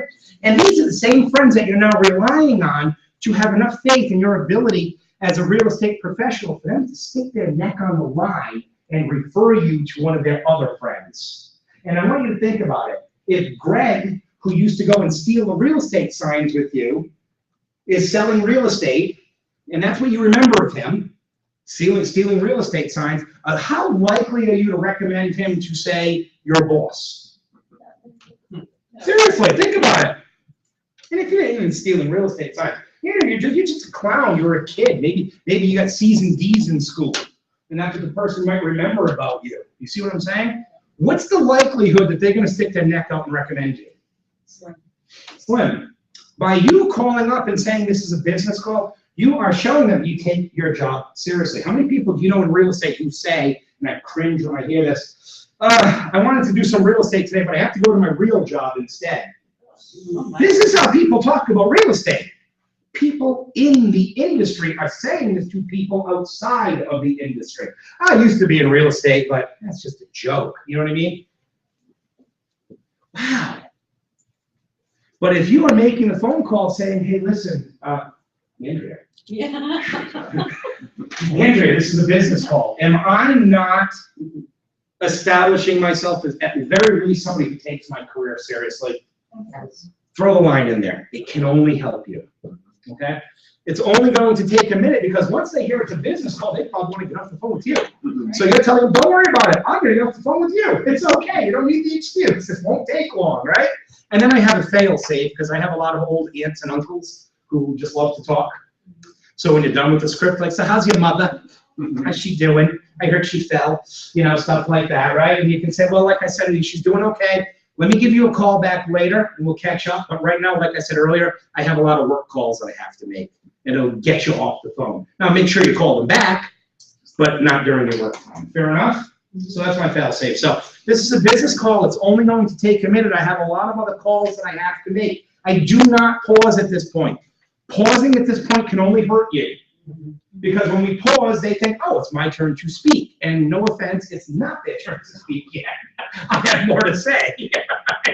So I can't pause. So this is a business call. It's only going to take a minute. I have a lot of other calls that I have to get to. One of the things that I do, now I'll pause. One of the things that I do, take my breath, to fuel my real estate business, now I'm letting them catch up because I'm talking without a pause. You see what I'm saying? So one of the things that I do, pause, let them take it in, to fuel my real estate business is call the people that I know every now and then and ask them for a little bit of help.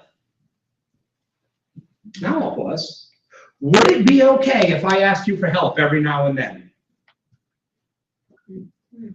They're going to say, what do you need? They're either going to say, yes, sure, or what do you need? Right. We treat them all the same way. Great. Can we start right now? Okay. Who do you know that's looking to buy, sell, or invest in real estate? Now comes that crippling rejection.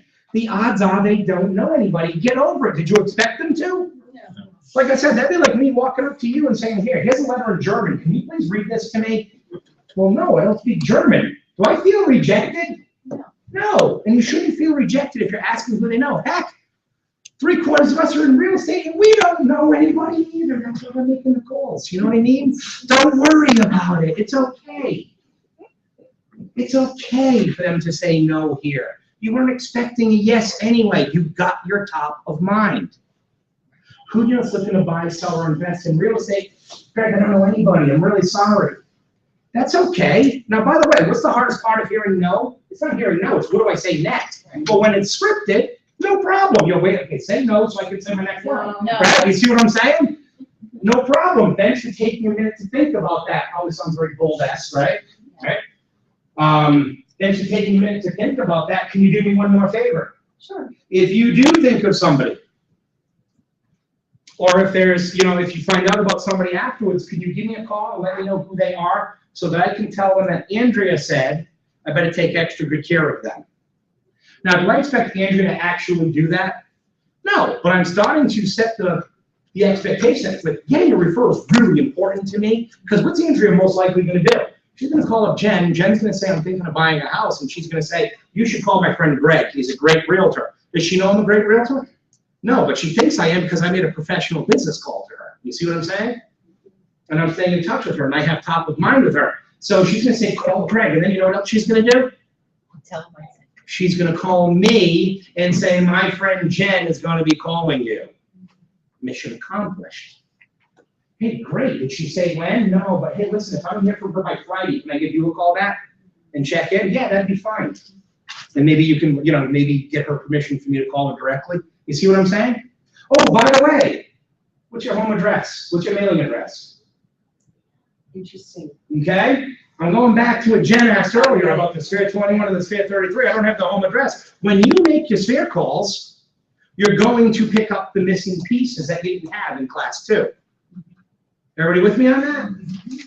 That will all get handled on the first call through. You'll fill in all those blanks. That's why I wanted you to just put in what you had and move on, because I know you're going to be calling these people one by one, and you can simply ask them at the very end of the call, very matter-of-factly, oh, by the way, what's your mailing address? Don't defend it. What do I mean by don't defend it? Don't be like, hey, oh, I hate to do this, but can I ask you one more question? Would you mind if I got your mailing address? Because what I'd like to do is every once in a while, I like to send you out a little something. Would that be okay? What happens to people when they hear you defending something that doesn't need to be defended? They get defensive. You got it. They get defensive, wouldn't you? Think about it. When somebody's come up to you and they're defending something that doesn't seem to need defending, don't you start thinking, wait a minute, what am I missing? I do. Okay? So that's what we're gonna do. All right, so we heard it, yes. I have kind of a limiting belief, I think. Okay, so we don't really do those, but I know, but it might not be, but we'll see. So we've just asked something from someone from our sphere. What are we giving to them in return? We're asking them for help. Why do we have to give them something in return? I asked them for favors, Right. so. Can't they ask me for favors too? True. There you go. There you go. Not everything has to be a give and take. I mean, now here's the thing. If you have the opportunity, like let's just say the person that you're calling is a landscaper, and you can recommend a landscaper, I hope you're recommending that landscaper. You know what I'm saying? But no, you don't. Again, that's definitely a limiting belief, by the way. And I normally don't allow those, but this is a class about limiting beliefs, so I kind of let a few slide through, okay? But yeah, the fact of the matter is, you come from contribution, yeah, but this is just a spare call. 4 minutes a year, remember? Just 4 minutes a year. In fact, it's actually going to be less than 4 minutes a year, because guess what my next call is going to be? Well, first of all, let me do this call in regular speed. Ready? What's your first name? Bill. Bill. Hey, Bill, it's Greg from Keller Williams. How you doing? All right, how are you today? I'm good, thanks. Did I catch you at a good time? Yeah. Great. Listen, this is a business call. It's only going to take a minute. I have a lot of other calls I have to get to. One of the things that I do to fuel my real estate business is call the people I know every now and then, ask them for a little bit of help. Would it be okay if I asked you for help every now and then? Sure. Great. Can we start right now? Sure. All right.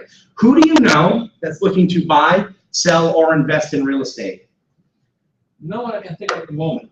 That's all right. Thanks for taking a minute to think about that. Can you do me one last favor? Sure. If you do think of somebody, or if you hear of somebody later, could you give me a call? Let me know who they are, and I'll tell them that Bill said I better take extra good care of them.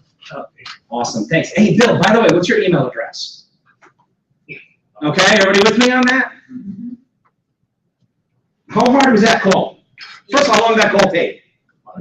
Just over 50 seconds. It should have taken. Well, Bill was pretty quick with his answers, so probably less than 50, but definitely shouldn't have taken more than 55, at the absolute longest, 55 seconds, okay? How do you feel about the words? How did it flow to you? Could you do that? Yeah. Yes. I full well know and. You hear another one coming? I can tell by the look on her face, never mind the words. Go ahead. No, I full well get that the script and exactly the way you say it is what you have to do. Yes. But those 12 or 15 words, who do you know, yourself, everybody's saying the same thing all the time. It becomes a joke at the next cocktail party or the phone call you make. So let me ask you something. Sit around and make it more your own. No. That's what I'm not. Let me ask you something. How many of you over the last week have called somebody up and asked them, who do you know is looking to buy, sell, or invest in real estate? Raise your hands. There you go. There's the answer to your objection. Don't overthink it. Okay. Don't overthink it until you've done it and failed. Remember, the idea is not to get a referral. If I get a referral, great. The idea is what? Top of mind, and then if I get to talk to them, I get to help make them realize, hey, you know what? Andrea needs referrals, and I should probably be on the lookout for those. And over time, that's what's gonna happen. If you make it your own and you change it, you might have lost the most crucial part of that line. So I wouldn't mess with that. Okay, yes. I've only been in for just over a year Mhm. in real estate. But the one thing that I've learned already is if you don't ask for it, you don't get If you don't ask for it, you don't get it. You don't ask for it, you don't get it. That's right, and that's any sales. That's any sales. I used to be sales managers in showrooms, and I used to hear my salespeople. I'll never forget one night, one of the salesmen, she wanted to go home. And I'm watching, and it's just me and her, and it was her turn. We take turns in the showroom. And it's her turn, and there's a woman walking through the parking lot. And she's coming into the store, and she goes, oh, I don't want to take this person. I want to go home a little early tonight. Do you mind taking it? I look up. Guess what this woman was holding? She had one thing in her hand. Guess what it was? Her bill full. No. She hand might want to work too. Her bill full. Her wallet. What do you call it? What girls call that? Bill full. Clutch. There you go. She had that in her hand. In other words, money. she had one in her hand. She came and put that because she was obviously buying something. But sure, go ahead. Bye. You know what I'm saying? You know? But here's the thing. Even somebody walking in holding on to just their money, you're probably not going to get the sale until you say, do you want to buy this? You know what I mean? You gotta ask. Absolutely. Absolutely. All right. Very quickly. We all heard the script. The script works for almost all of us, right? Right? I know what you mean. I know what you mean too. But again, we don't fix it until it's broken. This is one of those things that are not broken. Can I Okay. digress for just? Of course you can. One of the first training sessions I ever had in a different company 30 years ago. Yeah. Was the scripts about, can't you just smell the steaks cooking on the grill? Can't you Mhm. just, you know? Now seriously, that doesn't sound anything like that to me. It doesn't? No, does that sound anything like that to any of you? Yeah. See, no, there's a limiting belief right There there. are always these catchphrases. Right, but that's one that for some reason in your mind that relates you back to can't you just smell? Now that's to me night and day. Yeah. You see what I'm saying? Here's the kitchen. So in other words, right, here's the kitchen, right, and that drives me crazy. This is the kitchen, yes, that drives me crazy. But asking people who they know that's looking to buy, sell, or invest in real estate, to me, I don't know, you guys tell me if I'm wrong, doesn't sound anything like, can't you just smell the steaks cooking? Maybe I've just been. Well, for whatever reason, you're associating those two things together. But remember, just because you're associating it doesn't mean everybody is. Exactly. So let go of that. That's a limiting belief more so than a negative mindset. Actually, that's a negative mindset more than a limiting belief, right? So you gotta let them both go and just trust that most people aren't thinking it the same way you are. Right. Okay? Yes. You touched on it briefly. I'd like to talk a little bit more. I do get people who say, I gave your name just to my friend, my Mhm. coworker, whatever. I never hear from the friend or coworker Mhm. again. I do follow up. Okay. Well, so basically, somebody says, "Yeah, I gave your friend my name." Right? Now, here's the thing you have to be careful of. I told you about my two friends that sell the travel. You know, and they're getting good at it. Like they took this system for realtors and they applied it to their travel business, and it's working really well for them. But we have a mutual friend, and my mutual friend called me up and said, "Did you teach them this about the phone calls?" And I said, "Yeah." And he said, "Well, they're driving me crazy." I said, "What do you mean they're driving me crazy?" He said, "I told him I had a friend who wanted to go on a cruise, and now my friend is not calling them, and Ted and Tom, my friends that do the travel, won't leave me alone." Be careful. Sure, right. Yeah. Be careful. Okay, the way I see it, you have two shots at it. You have that day right there, and then you have your, I already have permission follow-up call to you. Hey, you know what? Thank you so much for telling me about that and everything. I haven't heard back from yet. Do you think it would be okay if you could give me their phone number? Well, I'm not really sure about that. They might not be comfortable. All right, no problem. Can you send an email introducing the two of us to each other? Okay. Okay, can you send an email introducing the two of us to each other? Okay, and people for some reason are more than willing to do that. I don't know why, but at least I have an email address now. So that's how I usually handle that. But please be careful. Do not stop beating up your friend that gave you the referral just because that referral's not working out. You see what I'm saying? And I know you don't do it on purpose, but it will work. You know what that person's now saying? I will never refer a person to you again. Right. You know what I'm saying? So be careful there. So don't overdo that, but at the same time, don't just leave it dangling either. Everybody with me? Great. Okay, finally, I finished that call 3 months later. My call is simply gonna be, hey, Andrea, it's Greg from Keller Williams, how you doing? Great. Good, hey, listen, this is a business call, it's only gonna take a minute. My second time, I don't bother with that, I have a lot of other calls to make. This is a business call, it's only gonna take a minute. Remember I told you the last time I called that I'll be calling you for help every now and then? I did. Well, guess what? It's that time. It's time for some help. Who do you know? And again, no pause. Who do you know that's looking to buy, sell, or invest in real estate? Greg, I don't know anybody, but I promise if I do, I'll let you know. That's awesome. Thank you so much, Andrea. I'll talk to you soon. Now we're down to a 30-second phone call. You see what I'm saying? And every 3 months, it's going to get to the point where I'm going to call up and say, Andrea, and she's going to say, is it that time again? And I'm going to say, yes, it is. Now, by the way, is that not total top of mind right there? Not hard, guys. You just got to do it. Got to do it. All right, it's 20 of. I want you to take 10. We're going to come back here at 10 of. 10 of, and we're going to turn on the computer. And you're not turning on yours, though. I'm going to turn on this one. And we are going to turn on your campaigns. We're going to put all this stuff live into eEdge. When you leave, you will know exactly how to have a real 33 touch run, a real one. Okay? Turn this on and make sure we're still connected. Hey, Chicky, how are you? Last part, that's good. Take care of it. Yeah, Peter, he's calling. If you think of anyone. Fill out the appraisal or the report. If you think of anyone, or if you hear of somebody later, could you give me their number so that I can tell them that Bill said I better take extra good care of them?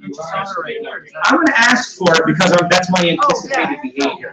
That's to try to get me some on that part. Yep. No, that's what they're most likely going to do, but that's not what I'm asking for. Like I said, I want to add a dose for real. I can ask for it, doesn't mean they're going to do it. But the best case thing I can usually hope for is, they're going to say, Bill, call Greg, and then they're going to call me and say, I got a guy named Bill. You guys. Yes. Do you go through the follow-up? Yeah, the follow-up script is, after 3 month call is, hey, it's Greg, this is a business call, it's only gonna take a minute. Remember I told you the last time that I've been calling you every now and then, go over to help? Well, guess what? Did you? It's that time. Who do you know, again, no voice, who do you know that's looking to buy, sell, or invest I in have to real tell estate? you, I By like the it. way, Well, I'm sorry that I haven't been as good for you as you have been for me. And it's not great. Is that I didn't okay? want you to feel like that was, so, no, it's okay. Because I'm not even close to this. But you know what? I'm getting closer. Oh, Closer. no, never good, never good. Eventually someday it's gonna be fine-tuned machine. Okay? Just know. Oh, that's a, yeah, he's looking for a If you don't mind, That happens, So it's good. that definitely happens, I so. do. That was the Now, as long as you don't lose that him, was the one I wanted. you know, you don't want to lose the clown, because you have the solid wire. All right, so Fire? we're gonna have a conversation. When are you leaving So, today? is just not want that house? As soon as this is over. Okay, can we have a quick, can we have 5 minutes before you leave? Yeah. Okay. I want to check on my desk. Me too. Good. All right, everybody. I'm a winner. Did you see? You shared it too. I sent it. I did add. Oh, and the weight loss thing? Oh, he's gonna cancel. Okay, we know that. Yeah. Oh, you want the thing though, it's just an initial one, it's just, release of full inspection. It's okay. No, I took okay. it. I didn't think it was- Yeah, you know, I thought of it. I'm not guarding it. I just. No, I was gonna say, It's like one of my face. That's just a big thing I want to see. It's just, I like closure. No, absolutely. That's what I do. But I would say, Yeah. back to me. I gotta run out to the show right after this anyway, so. I'll get to. He's got buyer remorse. So, so let it go by. All right, I'll be right back. No, sorry to hear that. I try not to do. No. So like I said, it was, you were, what you say, at certain times,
you have to.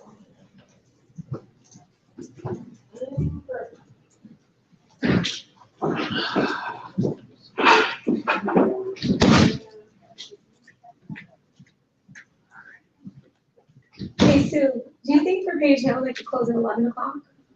The earlier the better for me, I'll tell you that, and I'm sure we'll make whatever All work. right, let's do, the earliest they seem to have at 11. Yeah, 'cause you gotta close. The first one is gonna be 8:30 here, and then she said that Monarch will do 11 for us here. Because the other option was 2:30.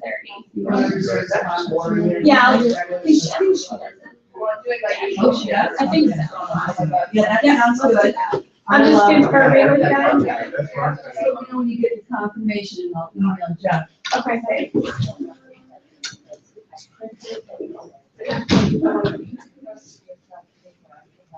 Just praying on that appraisal. I would think it would be fine. I would think so too, but gosh, you know what? You never know. There's so many surprises this year. I'm waiting on a few, like, oh, man.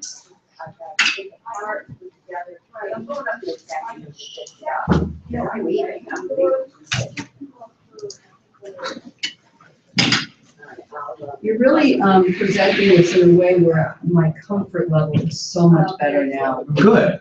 Going to the scripts and really trusting in the scripts. That's the idea. Good, thank you. I'm glad to hear that. That's very important to me. Presenting a system that sounds good, but nobody's gonna do, I have no interest in, you know? I know, exactly. Unless you're a perfect person. Thank you. Just keep telling Alan that, so he keeps having me back. You know, it was, I'm the one that went to Debbie to say, Debbie, I need training in this EDH stuff. I'm completely lost. Okay. She said, we had this great guy in last year, you missed it, and I couldn't get there at the time. I was pretty new, Gotcha. but I'm so glad they got you back. Good, well, I'm glad to be back. Glad to be back. Okay.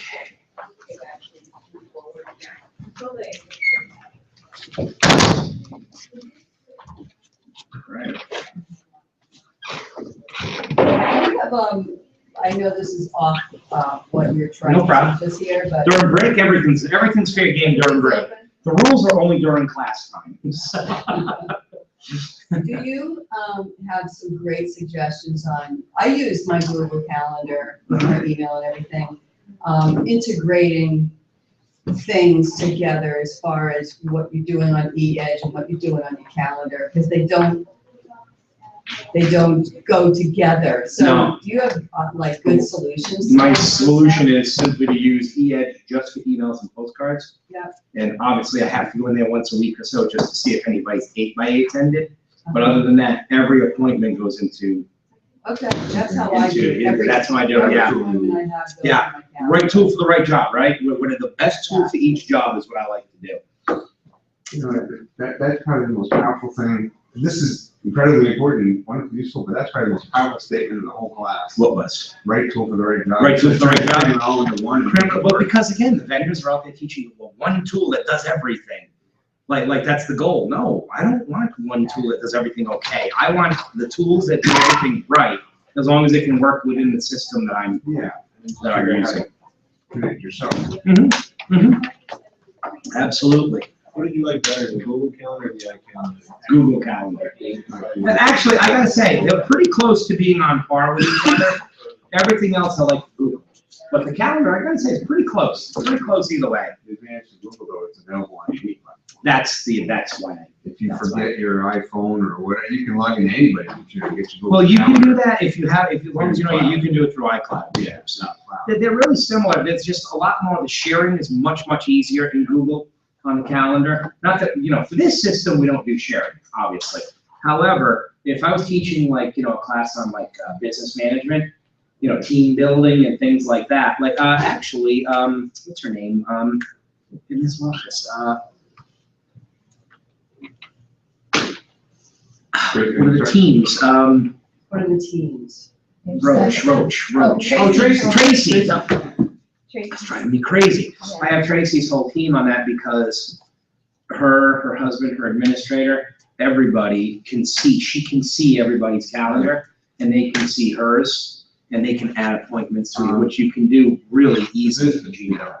What's that? Ryan and Mike Bishop. Yeah, exactly. A lot of teams will do that. All on Google So there's Calendar. big advantages to Google with the calendar, but for something like this, for regular day-to-day use, I gotta say they're pretty equal, unless you need the more advanced stuff, so.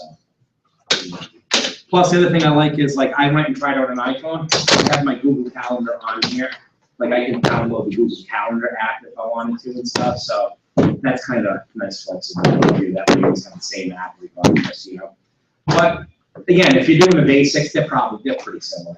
I'm having problems with my, anything I'm putting into my calendar on my phone, going to my calendar on here. It won't go, and then all of a sudden, one day it shows up, so I have double appointments because I'm Can giving I it. see one, I just want to check one setting.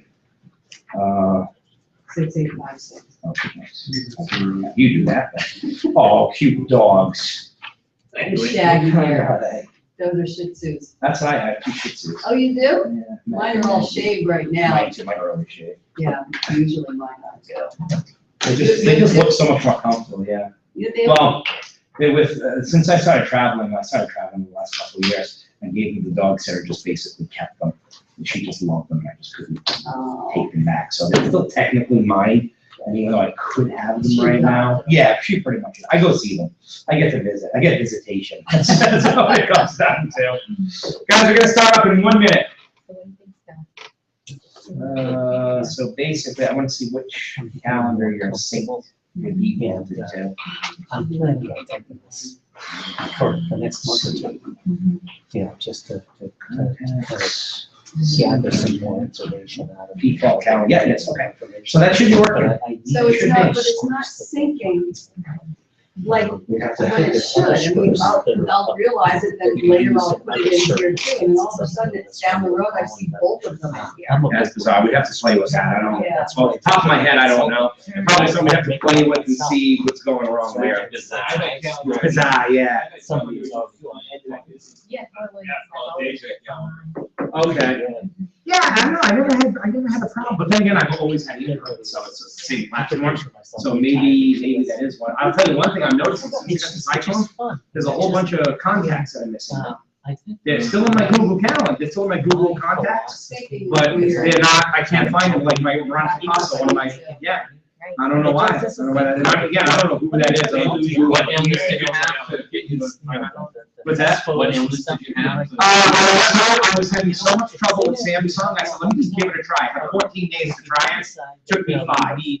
Additional Done. help. and you I really can't- I just something. can't. I'd I love to, can't. you know. Can't do it. entertain the thought It's not enough. I need more control. This is the easiest phone. The hardware is unbelievable. The hardware on this thing is amazing. It's fast. The touch screen is easy. It's smooth. Yeah, But I don't. What'd you have for a need anything Samsung phone? to I had, the last one that I had trouble with 2 in a row was the Galaxy 5. Mhm. Yours too? Yeah. I don't know. And I had a Note before that. I had trouble with the Note. I don't have memory for all the apps it carries. Don't have memory for what? Yeah, oh, really? Yeah, well, I got the 64 gig on there. Like I said, I love the phone. The phone itself is amazing. I can't get used to how they do, like, I like, when I hit my contact button, I like to start typing the person's name onto the keypad, and it just pops up, and I push it, and I dial. Can't do that with this, and I'm thinking like. Ask Siri how to do it. Yeah, I did. You have to download another app, and then you have to, You know, to cap. you have to watch the other app. And from what I mean, you have to dial from one app, and then you have to slide down to get your other screen back on, and it's kind of, it's doable, it's just more work. Everything's doable, it just seems to me it's more clicks. It's what you get used to. Exactly, that's the key, it's what you're used to. It's what you, because there's probably plenty of things that this phone has that the Droid doesn't, but I don't know it has it, 'cause I'm not looking for it, so I know it goes both ways. You ended up buying Oh, the really? right house and six months. You know, I. Yeah, that's a beautiful thing. All right, let's get started, everybody. Everybody all set? It's, they really care about everything. All right, so basically, what I'm gonna do is, for those of you who are watching from YouTube, I'm gonna switch to screen share, so hopefully right now, you're seeing the screen, and yes. Okay, so hopefully right now you're seeing the screen. That's what the camera, exactly. So hopefully right now you're seeing the screen instead of us, okay? Can you stand in front of it? No, I'm not standing in front of the video. That is pretty cool. All right, so that's enough of that. All right, so now we have our dashboard. I'm in eEdge. So now we're gonna take everything we did last week and we're gonna turn on our campaigns, because the campaigns that we had on the board here, you know, the drip and all of that stuff, they're all right here for you. They just need to be turned on. Not as straightforward as we like it to be though, because market leader's idea of a 33 touch, as Pierre pointed out, is certainly not Keller Williams's idea of a 33 touch. What's the difference? Well, mainly their 33 touch is nothing but emails. That's not a 33 touch, that's a drip campaign, okay? So they can call it what they want. We're gonna turn them on in the way that works inside of our system, all right? So basically, I need you to understand this is something that you're gonna have to do once a year. Every year in April, you're gonna have to redo this. Now, before I go any further, I need you all to understand that I know you don't have your computers up, and even if you do, don't follow along, because I guarantee you, you're gonna miss stuff, okay? I have a video online that is basically a recording of what we're about to do. So when you go home, you can watch that video, pause it, do it, pause it, do it, and you can do this at your own pace. Fair enough? So I want you to get the concept and understanding of what we're doing here. So can you see the, yeah, okay, good. All right, so basically, let's go back to my website. Anybody who wasn't here last week or doesn't remember, heygetwiththetimes.com. Okay, heygetwiththetimes.com, and you're gonna go to the very first post. And it says, thank you, there we go, thank you. Keller Williams 2015 eEdge campaigns are here. Class 3 review. Everybody see that? This is Class 3. That is your review for Class 3. So just come to the website if you haven't already registered. I saw most of you did. Come to the website, log in, and then just click on continue reading, and you will see a video that you can play that will show you step by step what we're about to do here. Those of you who are looking for your script, the spare call script, hover over downloads, go to script downloads, log in, of course.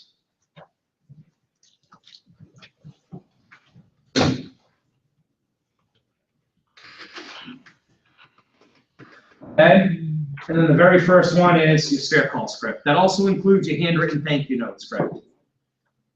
Okay? What is that one? Expires too? Yeah, and expired on there as well, buyer agency script. Awesome. I do a lot of expires. Good, excellent. Good. Excellent. I do like the expired. Just the Sphere call script doesn't include the language for the follow-up, No, it doesn't. That's true. I do need to add that, and I will. Thank you. just the first. Yes, I will add the follow-up script to that sheet as well. Yeah. Yeah, because I want to change my, couple of things on that anyway, so good. Okay, so that's where it all is. Okay, everybody with me there? All right. So with that said, let's jump back into eEdge. Let's activate our campaigns, and we're going to see the whole thing in motion. Ready? So in order to do that, we need to activate campaigns. In order to activate campaigns, the first thing we're going to need to do is create groups. Not just any group, the groups that we have on your cheat sheet. In order to do that, and this will be step one for everybody, what we need to do is hover over the word contacts, and we're going to go to manage groups. Remember, everybody, this red line right here, staying below it is where your main menu is. You stay below the red line, you stay out of trouble, okay? Hover over contacts, go down to manage groups, and at this point, you will be able to come right up here where it says create new groups and type in A, leads, hit save, and then type in A, buyer prospect, A, seller prospect, A, sphere 21, A, sphere 33. In other words, your group column, right? Yeah, I already have them here, so I'm not going to actually add that. But so that's where you will add your groups. We're going to talk more about that in just a little while, okay? You already did that, right? I already did it. You should have. Oh, There's a number always- That's We've already fun done part of groups. homework. That's your Oh, what am I doing? I just jumped back. You already have it. Yeah, what am I doing? Holy cow. I got to 5 in the morning. It starts to feel it right about here, okay? So, all right. So here's the deal. Let me jump back to class 3 because that was a class 2. That was a class 2 review, everybody. Okay. So what we're going to do is we're going to go to create marketing. Okay, and we're going to go down to, first thing I want you to do is go down to My Saved Campaigns. That's the first place I want you to go. Because it's very possible that you have campaigns running already. And if you do, we need to shut those off to turn the new ones on. So You can't run them simultaneously? you can, but you're crossing systems, and that's probably a bad thing. Yeah. It's not gonna, Was that? it's not gonna really, No, it's not going to affect anything because other than the 8x8s, they're all calendar based. So right. I did the one with the real estate monthly thing where it's. yeah, that won't matter. Just delete them. We're going to pick up right where it left off. So I'm sorry. Because those are all calendar based anyway. So in other words, you can turn it off, turn it back on, they're gonna pick up right where they left off. It's not gonna take them back to a previous newsletter, okay? So basically, the first thing we need to do is make sure that we don't have any campaigns running, because if we do, we're laying a system on top of another quote system. And remember, the whole idea of this was to set up a system, okay? I'm sorry, how did we get here again? I missed this. Okay. Create marketing. Okay. My Saved Campaigns. And then if you have campaigns running, they'll be lined up right across here. If that's the case, there'll be a box with a red X on the top. Just click the red X and delete the campaign. Okay? Once you're done with that, see right here it says View Active. Hit the down arrow. Check off View Complete and delete those. Check off View Inactive right there. And here's the red X. So delete those. Oops, I missed the red X right there. There you go. Delete those. And then finally, new and pause. If you have anything there, delete those. I'm going to start nice and fresh. Okay? While we're here, let's activate our first campaign. Top right-hand side is a red box that says Create New Campaign. Let's click on that. That will take us over to all 53 of the campaigns that you have if you have regular eEdge, and all 400 and something if you have eEdge Pro. Everything that we're going to do here, we're going to do right from the regular eEdge. We don't need Pro for what we're about to do. Okay? So basically, the first campaign I want to turn on, let's start with a nice simple one. Let's turn on our drip campaign for our leads. In other words, I just want a whole bunch of emails that go up to my leads, right? So we're going to pick a campaign to do that. So what I'm going to do is on the left-hand side where it says collections, I'm going to go to Market My Business Sphere. Market My Business Sphere. And then, I'm gonna go to, when it says all types, I am gonna go to, actually, no, I'm not gonna worry about that one for right now. We're just gonna come down, let's forget about that one. So I have collection, market my business sphere, and then I'm gonna scroll down until I start to see the 33 touch. See, did they start with the 12 directs? Right there. I'm gonna go down until I see the 33 touch campaigns. And here we go. So I have one called Home Ownership Matters. There's a little description of it right here. Home Ownership Matters again. We have Real Campaign, which is one of the older ones. It's been around for quite a while now. You can use that one. You have a team version of it. And you also have Right Time, Right Move, okay? Which one should you use? Which one do you use? I don't care. I have no opinion on any of them, to be honest with you. I generally, every year, I just go with whatever is the new one. Okay. That way it's just different than the previous year. The thing, like I said, remember what I told you guys week after week? Doesn't matter who you send it. It's the consistency with which you send it. As long as you have enough faith in Keller Williams and Market Leader to give you professional looking design, let it fly, okay? Don't sit there where, I mean, if you want to look through them, don't get me wrong, you can, okay? But don't feel like you have to. If you want to look through it, like let's say I want to see what Right Time, Right Move looks like, I'm just going to go right to the bottom of it and I'm going to hit Show Campaign Step Details, and I will see the postcards here, and I can click on them and see what they look like. And these postcards are embedded in the emails themselves? Yes. Okay, so I can go in here and look, okay? I can come in here and look at them. Again, personally, I'm gonna say, pick one and move on. So I'm gonna say 33 touch, Right Time, Right Move, choose this template. Okay, so once I click on it, I have 4 steps that I need to do. See? There we go, let's scroll down on me. All right, so it takes me in, it says 33 touch, Right Time, Right Move. Here's step 1. Step 1, I'm gonna click on edit, and I'm simply gonna rename it, because imagine how confusing it's gonna be if I have a drip campaign called 33 touch. We need to change that name, okay? So in step 1, we hit edit, and we're gonna change the name of this to drip campaign for A leads. So in other words, this is the drip campaign. If you're in my A lead group, this is the drip campaign you're putting them on. I don't have multiple drip campaigns. I only have one, and all of my A leads are going on it. Fair enough? And any new ones that come in during the year just get added to? Yeah, well, I want to just, right now, guys, I want to hold off on questions right now because I want to focus on just how to turn them on. So when you have questions, like, because this will raise questions as you're going, do me a favor, write them down, and then we'll ask them right after we're done with the actual, like, mechanical part, okay? All right, so I renamed it Drip Campaign to A Leads. I'm going to come down to step 2. This is a really important step. It's kind of a nuisance of a step, but it's really, really important. Go to step 2, and here you will see every step, okay? In other words, this one on 622, the email subject is called the right financing, and here's the postcard that's going to go. 629, here's the postcard. You see these that say activity?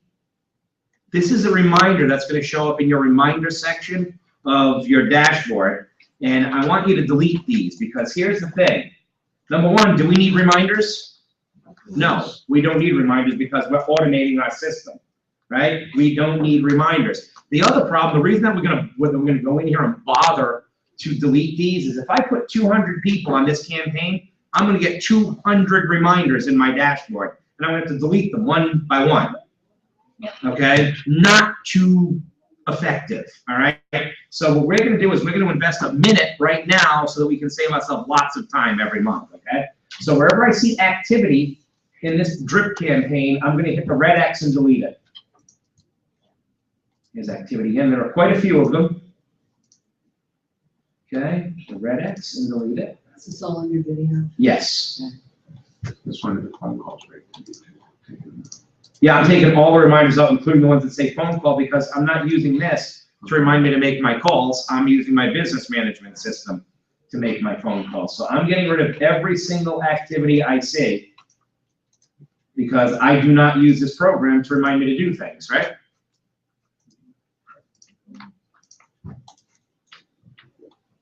As you can see, there's a lot of them. I'm only going to do all of these once. Next time I'm just going to do 1 or 2 and move on.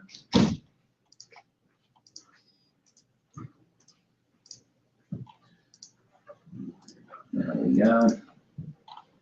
Okay, once I do that, I have to hit save and continue. Now, you're not freezing up. This is gonna be like this for like a full minute. So don't panic thinking that you lost your work, okay? For some reason, this takes a while. All right? But like I said, it's important that you do this because if not, every month, when one of those reminders is there, everybody you have on this campaign will get a reminder for it. You'll have to hit delete or finish each and every one of them. Not fun. Much less fun than this is, believe me.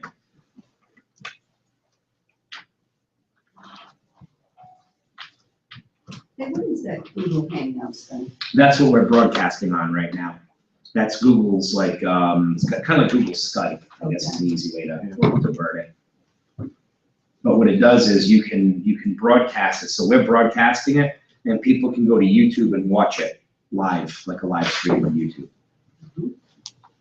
Okay, so that's done, okay? Now we're gonna move to step 3, and this is where your groups are gonna come in handy year after year after year, because remember, every year you're gonna activate a new campaign and then apply this campaign to the entire group all at one time. So we're gonna go to step 3 where it says add or remove contacts, and right up here, see it says all groups? I am gonna change that. What group gets my drip campaign? A lead. So I'm gonna go to A lead, I'm gonna click outside of the box, and then I'm gonna hit add all eligible contacts. And guess what I just did? I just put 98 people on this campaign all at one time, okay? So I made a mistake earlier. I was able to get a sphere 33. This would be, I should have used a lead group. Well, this is just for the leads. This is a drip campaign, so this is for leads. The 33 touch will go to the sphere people. I thought this was the. No, that's what Market Leader calls it. We changed it to a drip campaign. Market Leader calls this a 33 touch. That doesn't mean it is a 33 touch. Right. So we used what Market Leader calls the 33 touch as a drip campaign. Does that send out 33 emails just like yours? 20 something. 23. Yeah. Only 23 because I think we're. Well, some have gone already and some phone call reminders, but we're getting too deep. We're getting too deep right now, so hold that thought, okay? Okay. All right, so again, I'm kind of like in the middle of the step here. So I added the group A lead and I enabled the eligible contacts. They came to the right-hand side. Now I'm going to hit save and continue. Now I just added those people to this campaign. So what I did was I took everybody that's in my database right now in the A lead group and I activated the drip campaign that we created for our A leads. See what I mean? See what we did there? Okay. Now I'm going to go to step 4. Review and activate. And I'm going to check off this top box that says that I've reviewed the campaign, blah, blah, blah. And then I'm going to hit activate campaign. Until I do this, nothing's going. Nothing's going anywhere. Now you're going to ask me, what's this next box? Include showcase properties in the email steps? That is, if you want under the actual email, it'll take 3 or 4 random properties and just display them on the bottom of the email in an attempt to get people to click and go over to your website. This is a drip campaign. It's most likely going to buyers. So I have no problem checking that box off and sending my buyers a few sample properties that might get them to my website searching for houses. You see what I'm saying? You don't have to check off that box if you don't want to, but if you think that the emails are going to a lot of buyers, it's not a bad idea to. Fair enough? You have a question? I'll wait till you're done this. Okay. Then I simply hit activate campaign. Yes. Oh, you mean with everything? Well, so this drip, it's going to apply to every campaign. Sure. Right now, if you add another lead, Mhm. do you have to go back into Yes. that campaign and add that? No, I'm going to show you how to do that. Once we're done activating campaigns, I'll show you how we add a new person. Yeah, exactly. Good question. Just not quite there yet. All right. So we created our first campaign, and this is our drip campaign for our A leads. Everybody with me on that? Everybody got those 4 steps? Because we're just going to keep repeating them at this point. Now let's talk about our Sphere 33, our A Sphere 33 and our A Sphere 21. Basically, like it says up here, this program is going to send 12 emails to both my 33s and my 21s, and it's going to send 12 postcards to just my 33s. Which means in order for me to put somebody on a 33 touch program, I am actually going to activate 2 separate campaigns. 12 emails and 12 postcards.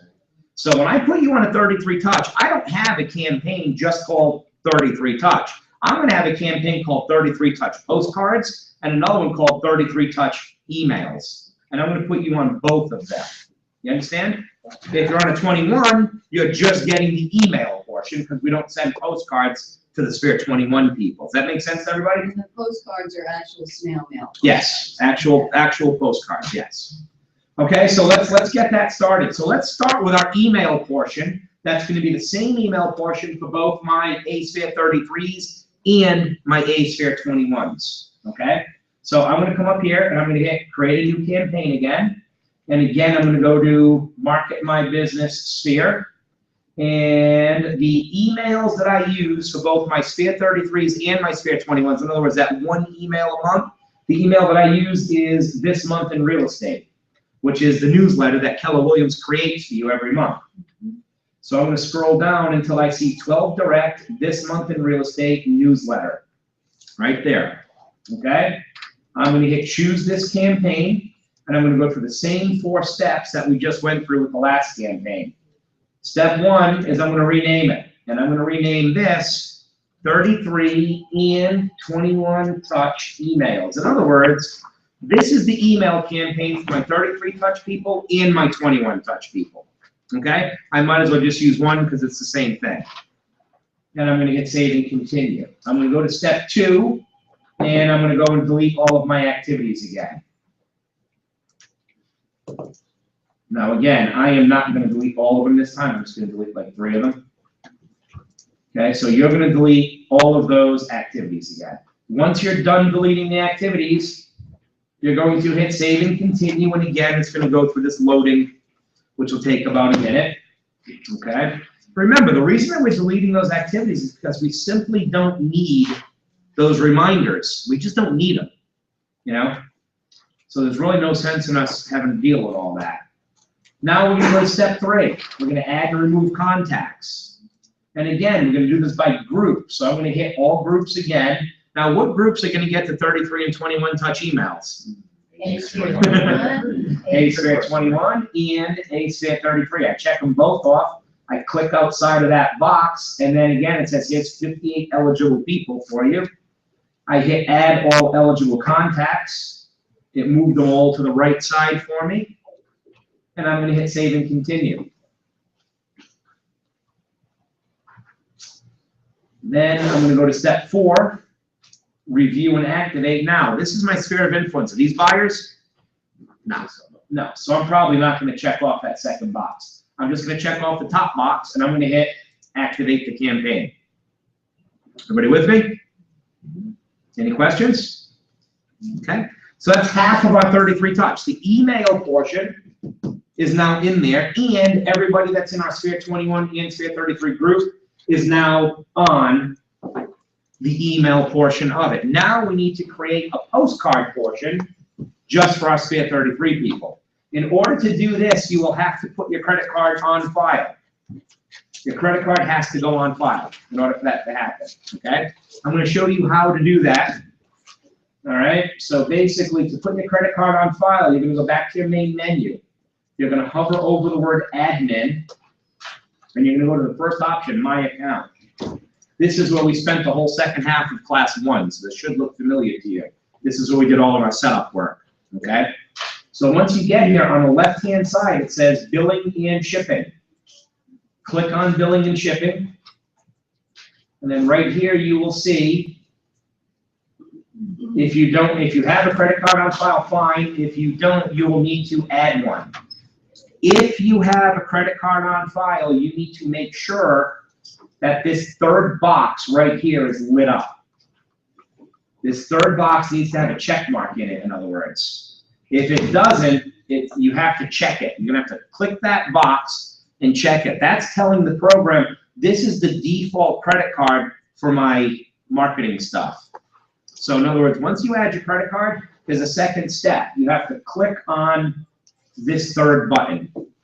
Everybody with me on that?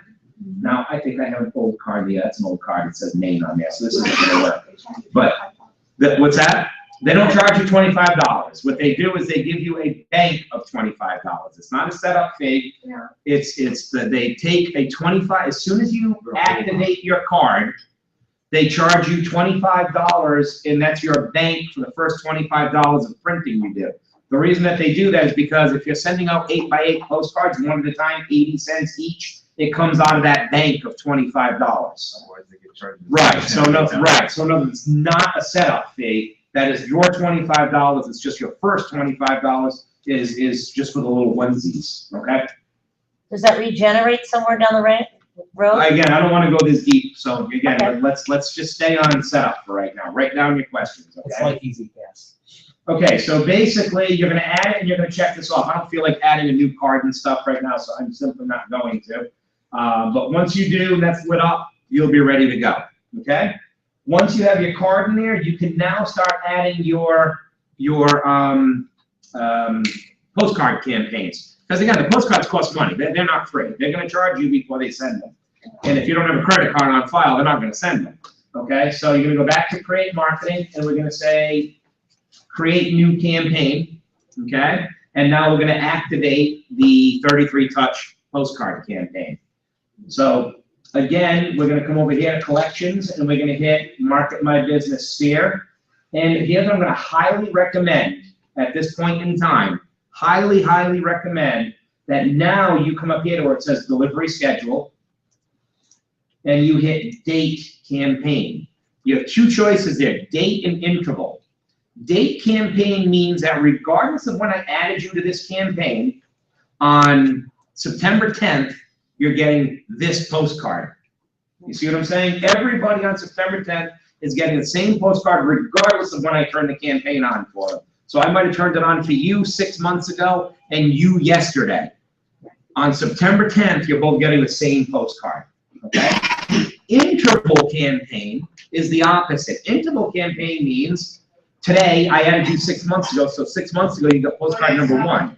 I added you today, tomorrow you're getting postcard number 1. So next week you're gonna get postcard number 7, and next month you're gonna get postcard number 2. That's interval based. I want you using calendar based whenever possible. Why? Because that way you can, all of your campaigns will start and end at the same time. It's just gonna make your life easier. It's gonna make your life easier, okay? So I recommend you hit date campaign, market my business sphere, and generally I use the 12 direct seasonal tips. And yes, I use the same campaign every year. That should just show you just how little people are paying attention to what you're sending them. Okay. Right? What's that? The print one? Yeah, print, yep. That's email. So, yeah, I know, I'm not on there yet. That's all. Okay. I just want you to use a calendar-based campaign whenever you can, okay? So, and again, and I know like it doesn't change a lot. So you have the seasonal tips, and then you have the this month in real estate, but that's email only, and home ownership is email only. You see what I'm saying? You really only have one choice for postcard, unless you're using Pro, then you'll have more choices. But if you're using regular EX, it's really only one choice for a postcard that is calendar driven, that goes out once a month, and that's 12 direct seasonal tips. Now be careful, as a couple people pointed out, there's multiple versions of it. There's an email version, there's a multi-channel version, which means half email, half direct mail, and then there is a print version, which is all direct mail, okay? So make sure that you hit the 12 direct seasonal tips print, hit choose this campaign, and we're gonna go and do the same thing. Step 1, I'm going to rename it, and this is gonna be renamed 33 touch postcards, right? In other words, this is just for the 33s, because the 21s don't get the postcards. And I just have to remember, when I'm putting somebody on the 33 touch, I put them on both of those campaigns, the email and the postcard, okay? Step 2, I'm gonna review and configure the steps. The good news is, because this campaign doesn't have the this month in real estate in it, there's only one activity that we have to delete in this one, and that's at the very end. Right at the very end, it says your 12 direct has ended. We don't need a reminder because they all end at the same time, and every April we're gonna do this anyway, okay? So we can just delete that activity step. We hit yes. We're gonna hit save and continue. It's gonna go through that little loading process again.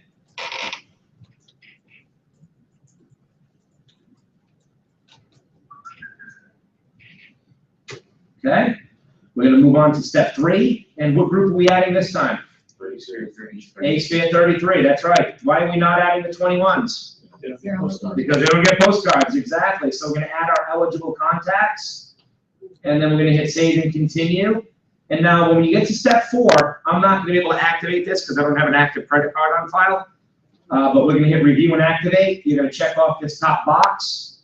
You're gonna hit activate campaign, and it's gonna give me an error that says, Done. oh, I did. I thought I didn't have an active card. My God, okay. Remember to turn that thing off. Every one of those people I take. I'll be sending postcards across the country to Fred Flintstone, Bonnie Rubble, Babe Ruth. All right, so there's my 33 touch postcards, okay? Now, while we're at it, let's turn on our 12 direct. If you have a farm, you can use the exact same campaign for your farm, okay? Or you can pick a different one. I don't really care. It's totally up to you, all right? So let's go, and we're gonna hit create a new campaign. And again, I'm gonna look for I'm gonna go to market my business sphere. And again, I don't really, when it comes to my farm, I'm probably gonna use the date campaign still, but there's nothing wrong with using an interval campaign here. And because what I can do is I can say, all right, I'm gonna turn on my farming stuff in June, which means I need to set a reminder where in my calendar next May that says your farm is ending. Create a new farm campaign. You see what I'm saying? If you don't want to bother with that, just use the same campaign that you're using for everybody else, and it will end when all the other ones do. You see what I mean? Totally up to you. Any questions on that? Interval versus calendar? No? Good. So again, I like to be consistent, and I kind of like the seasonal tip one anyway. So I'm going to go to 12 direct seasonal tip. In other words, I'm going to the exact same campaign that I used for my 33 touch people. And I am now going to rename this one. I'm going to rename this one 12 direct for farm. All right? I hit save and continue. I'm going to go to step 2 again. Yeah, this is redundant, so I'm going to just keep doing this faster and faster. I'm going to delete that activity at the end. I'm going to hit save and continue. I'm going to go to step 3. I'm going to go to the group, a farm. I'm going to add all eligible contacts. I'm going to hit save and continue. I'm going to go to step 4, check off the top box, and activate it. Same steps. Yes. In terms of eligible contact, let's say in the off chance I missed someone's address, will it allow me to add them to this postcard campaign? Okay. We will only add eligible people, meaning Fine. people with verified mailing addresses, and if it's an email campaign, people with email addresses, which is exactly why we don't ever combine the campaigns to be email and postcard, because you need both. You know what I mean? That's why they're always separate from each other. Okay. Yeah. So it won't add somebody without an address and print a card and throw it away and charge you. That's my Yeah, question. Exactly. Okay. That will not happen. Or so I'm told. No, I'm just kidding. Okay. It won't. I'm kidding. All right. So we're going to activate the campaign. All right. How we doing so far?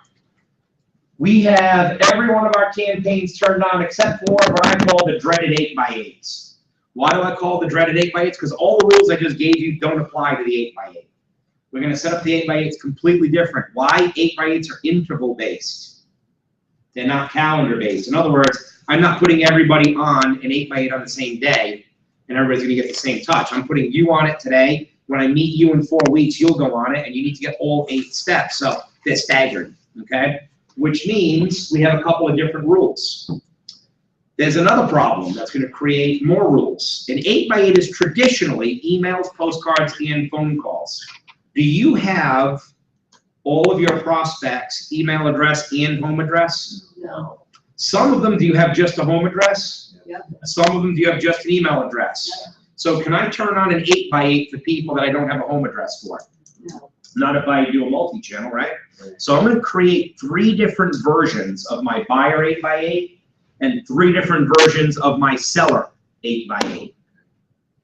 And then I'm gonna create 3 different, I'm gonna create one that is an email version of it, meaning this is just the people that I'm gonna send emails to in call, right? I'm gonna set a second one up that's for people that I just have their home address, so I'm gonna send postcards in call. And the third one is gonna be, I have the email address and the home address, I can send both. So we're gonna set up an email, a multi-channel, and a direct mail version of the Buyer 8x8 now. Everybody understand why we're doing that? Okay, good.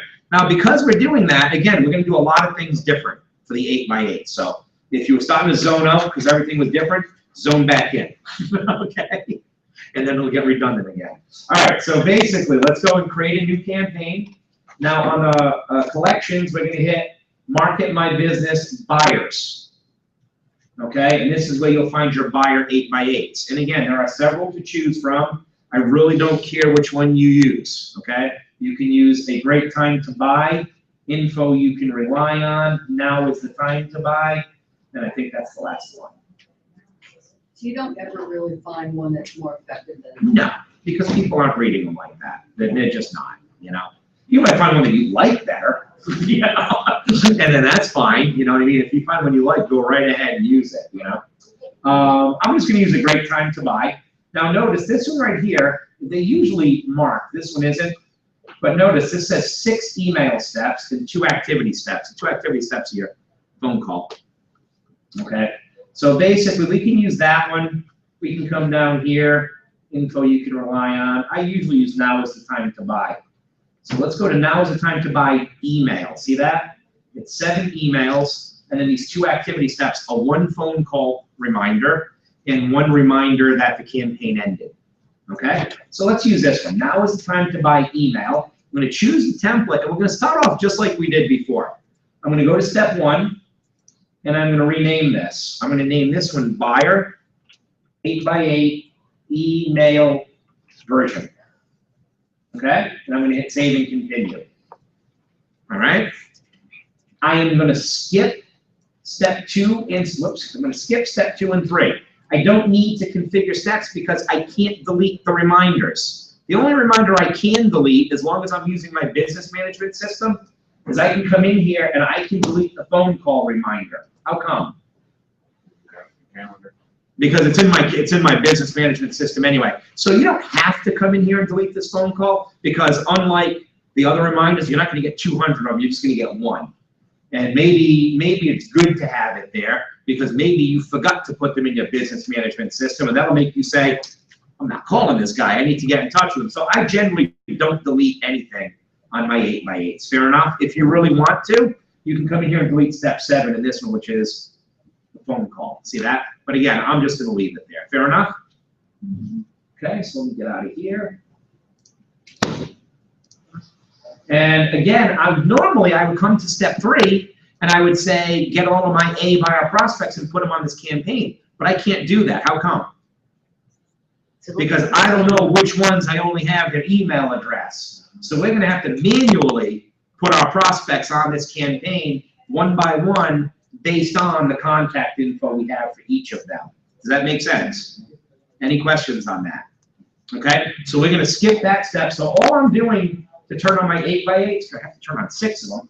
I'm going to change the name in step 1. I'm going to go to step 4, and I'm going to check off either 1 or both of these boxes and hit activate. You said you have 6 of them. You have 6? I have 3 buyer 8x8s and 3 seller 8x8s to set up. That's 6. Because you have 6 new people. No, So- no. I have 6. This isn't people. I'm setting up campaigns. I have an email version, a postcard version, and a multi-channel version of each. So that's 6 campaigns that we have to activate. Right? Okay. Did you have a question? I did, but I'll wait till you click those 2 boxes again. It's Okay. regarding the showcase. Okay. All right. So basically, I have turned on my first type of buyer 8x8, the one for the buyer that I only have the email address for. Everybody got me on that? In other words, I don't have a home address, so I can't turn on a campaign for him that's going to include postcards, right? So let's turn on the second one now. Create a new campaign. Let's turn on the direct mail version, the print version. This is for the one where I only have the home address, right? I have a buyer prospect. I just have his home address. So again, I'm gonna go to collections, market my business buyer. I'm gonna find myself an 8x8 that is a print version. And as you can see, they're not all print versions, so I'm scrolling through and I'm looking for one that is, and it's probably gonna be Now Is the Time to Buy. Well, there was multi-channel, that was multi, yeah. So Now Is the Time to Buy, I believe, is still the only print one out there, okay? And that's fine. Notice it has 7 direct mail stats, right? So let's hit choose this template.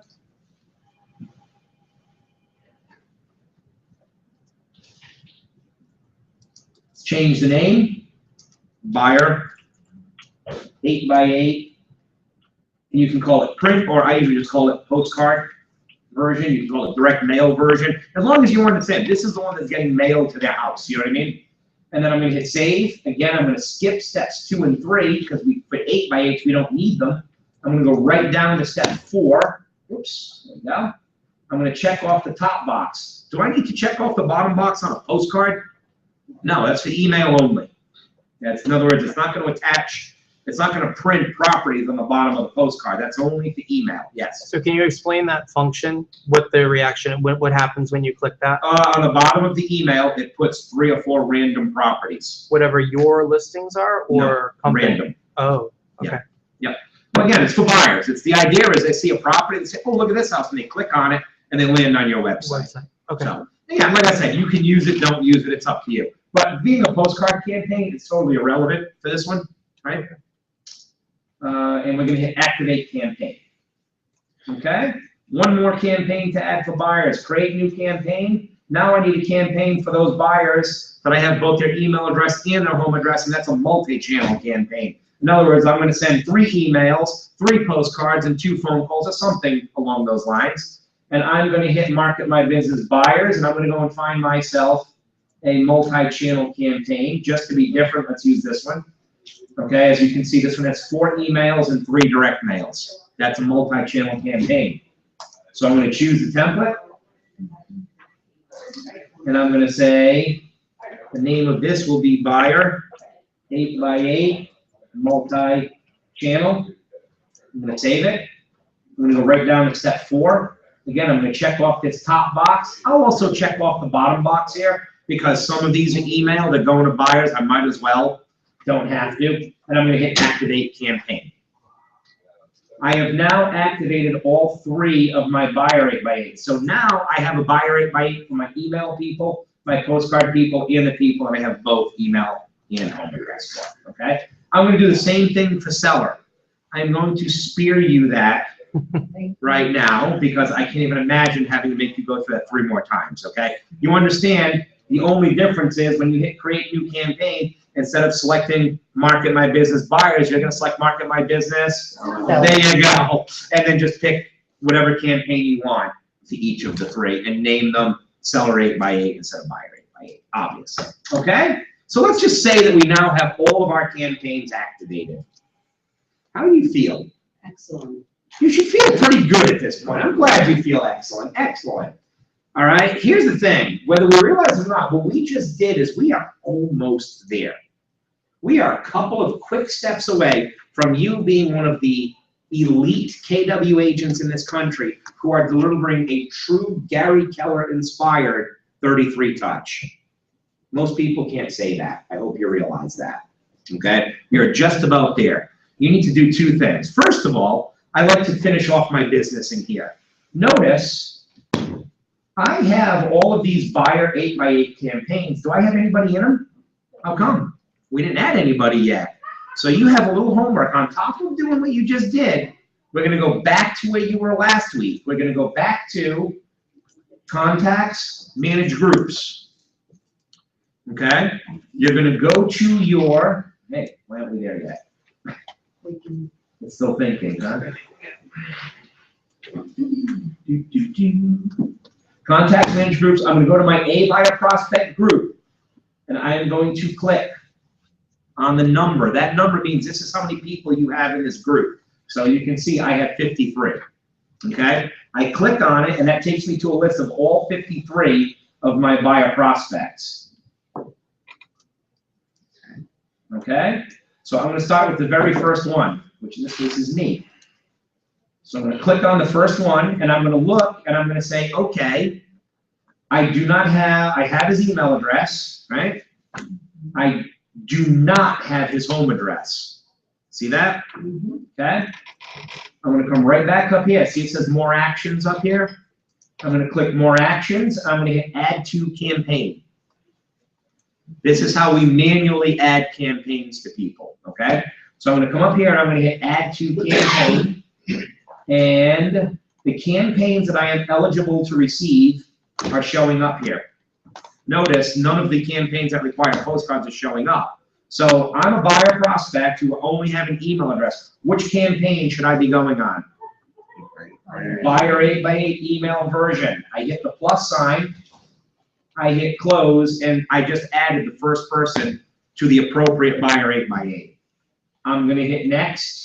I'm gonna go to my next person, Adam Smith. I have an email address. I have no home address. Again, I'm gonna hit more actions. I'm gonna hit add to campaign. And again, he's gonna go on the buyer 8x8 email version. And I'm just gonna keep doing that until I get through all of my buyer prospects. Here's Bill. I'm trying to find one that has a home address, and of course I'm not.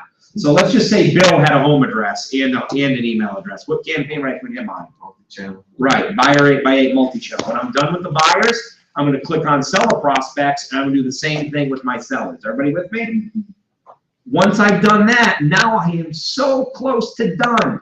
Who can tell me the hugely important step that we have not done yet? No, we did that. We did that. This is even more important than launching the campaigns. Conversion? No. It's what leads to the conversion. Do you guys have your call list yet? Remember those phone calls we spent all that time talking? How quickly we forget. We don't have a call list yet. Nobody was bothered by that at all. Just tell us how to turn on our emails. You need to print your call list. This requires a silly amount of steps. It's ridiculously silly. Thankfully, you only have to do it once every 3 months. I'm going to show you how to do it. You're going to roll your eyes and say, I can't remember that. And I'm going to say, don't worry about it. There's a video on my website for it. Okay? I'm going to show you how to do it. It requires a little bit of use of Excel. And I just don't think it should, but it does, okay? So in order to get your call list out of eEdge, you're going to need to export your Sphere 21 and your Sphere 33 leads out of eEdge into your spreadsheet, okay? That part's really easy. So we're going to come up to the top, we're going to hover over contacts, we're going to come down here to import/export. See that? Click on import export, and I'm going to go to export because I'm taking them out, right? Contact groups. What groups am I picking for my call list of my Sphere? 33 and 21. Remember, we're calling both groups 4 times, right? Contact status. Make sure you switch that to all. Make sure you switch that to all because, like I said, you might not have always put them in one status, so you don't want to miss people based on their status. We don't care about the statuses, so switch that to all. So this is what you should see. Contact group should say A Sphere 21 and A Sphere 33. Contact status should say all. Once it says that, we hit export. When I export, I don't know how well you can see this, but at the bottom of the screen, it's showing Excel, and it says prospect export. When I click on this, it's going to be ugly. So it opens up a very ugly list in Excel. What I need to do is shrink this down to fit onto one piece of paper. Now, as you can see, there are a lot of columns here. Thankfully for our call list, we don't need most of these columns, so we have to delete them. Do I need their first name? Yeah. Do I need their last name? Yeah. Okay, between A and B, I want you to put your cursor right between the A and the B, and you'll get a cross. I want you to double click. What that does is it automatically sizes those columns to make sure you can read everything in them, okay? Between B and C, I'm gonna do the same thing. Do I need their nickname? No. No. So I'm gonna click on the letter C, I'm gonna right click on C, and I'm gonna hit delete, and that will make that column disappear. It didn't delete it out of my database, just out of the spreadsheet that we just created, okay? Now, remember last week, somebody asked me, they said, why do you want us to put all the phone numbers under cell phone? Was that you? No. Now, who asked that? That's why. Whoever it was, here's why. If I have all the phone numbers under cell phone, I can delete these 2 columns and save myself a good amount of space. That's why I wanted you to do that. I don't want you to have 3 columns of phone numbers, because I don't want you to put in 1 phone number for each person, so they might as well all be in 1 column, okay? So can I ask a question? Depends on what it is. If it's mechanical, yes. If not, I'm gonna ask you to hold on to it. Go ahead. When you export that list, Mhm. all you're exporting is a copy of it. Yes. Thank you. So Yes, you can manipulate absolutely. this all you All want. you want, it's only affecting this spreadsheet Fine. right here, absolutely. Okay, email address, I want it to stay. Not because I want you to email people, but because this is our first time calling through, and I need you to know if the email address is missing, so at the end of the call, you can say, by the way, what's your email address? You see what I'm saying? Here's the problem. You see this right here, x1924 blah, blah, blah, @marketleader.com? That means they don't have an email address. Oh. If you see the letter X and a bunch of numbers, that means that it's a no email. It's just how Market Leader works. So you'd expect to see a blank column there, but unfortunately you won't. So what I want you to do is, you see how much space the email address can take up on you? I want you to come over here between the D and the E, and I want you to drag the D and make it smaller, but I want it big enough that you can at least see X and a few numbers. And you have to just start to realize, you have to recognize, if you see X and numbers, you don't have an email address there. You see what I'm saying? So I don't want you to leave that column too wide, because you'll never fit it all on 1 page if you do, but I need you to leave it wide enough that you can see this one right here, no email address. This one right here, no email address. You see what I'm saying? Do I need email address 2, 3, moving, any of this stuff? No. No, the next thing I need is what? Address. Their address. Why do I need their address for a call list? You wanna make sure you have it. So, well, number one, I want to make sure I have it. What's the real reason? Well, the other reason. Thank you note. Handwritten thank you note, right? So I'm going to delete all of these columns up to the address. I'm going to keep address, city, state, and zip. And I can even make these a little bit smaller. Save myself some Just take space. them off because you got them highlighted. Oh yeah, look at that. All right. So I can make these a little bit smaller because I can probably make out these cities. And the state, I need a little bit of room. Notice the zip code is missing a number. You always have to change. Yeah, we live in New England. That's the burden we bear. Okay. Now again, you can come in here and change this, but you don't need to. Just understand there's a 0 in front. If you see 4 numbers, it means we have a 0 in front. Okay. Spreadsheets eliminate the 0 up front unless you tell the spreadsheet, hey, this is a zip code. And if you want to know how to do that, right-click on your zip code column, go down to Format Cells, go to Special, and then it'll say zip code, and you just hit OK, and it puts your zeros back in for you. That comes in handy if you're making mailing labels. You have to do that. Okay. But for what we're doing, you could have left that with 4 numbers, and you just know to add the 0 when you're writing the handwritten thank you note. But does the system know it when it's Oh, of sending out? course. Oh, yeah, absolutely. The system's not a spreadsheet, it's a database, so it will be fine. This is just in the spreadsheet that happens, and obviously it only happens in New England. So, all right, now I have all these other columns. That's all I need, so all these other columns are going. Okay, once I can find, there we go. Like I said, awful lot of steps here. It seems to me, and this will be my limiting belief for the day, it seems to me that they should just have a report button in here so we don't have to go through all this to print a list of us here. But I've been asking for it for 4 years now, and I've come to the conclusion I'm not getting it. So, you know, I'm just going to keep doing it this way. All right. Now that I have it down to just the columns that I need, now I need to format it to fit on 1 piece of paper. Like I said, there's a lot of steps here, and I have a video for it. So the first thing I need to do is I'm going to come up here. Where the heck is it? Page layout. I can't find it. Page layout. There we go, page layout. And I'm going to go to orientation first, and I'm going to switch it to landscape. Okay? Once I do, you see this dotted line right here?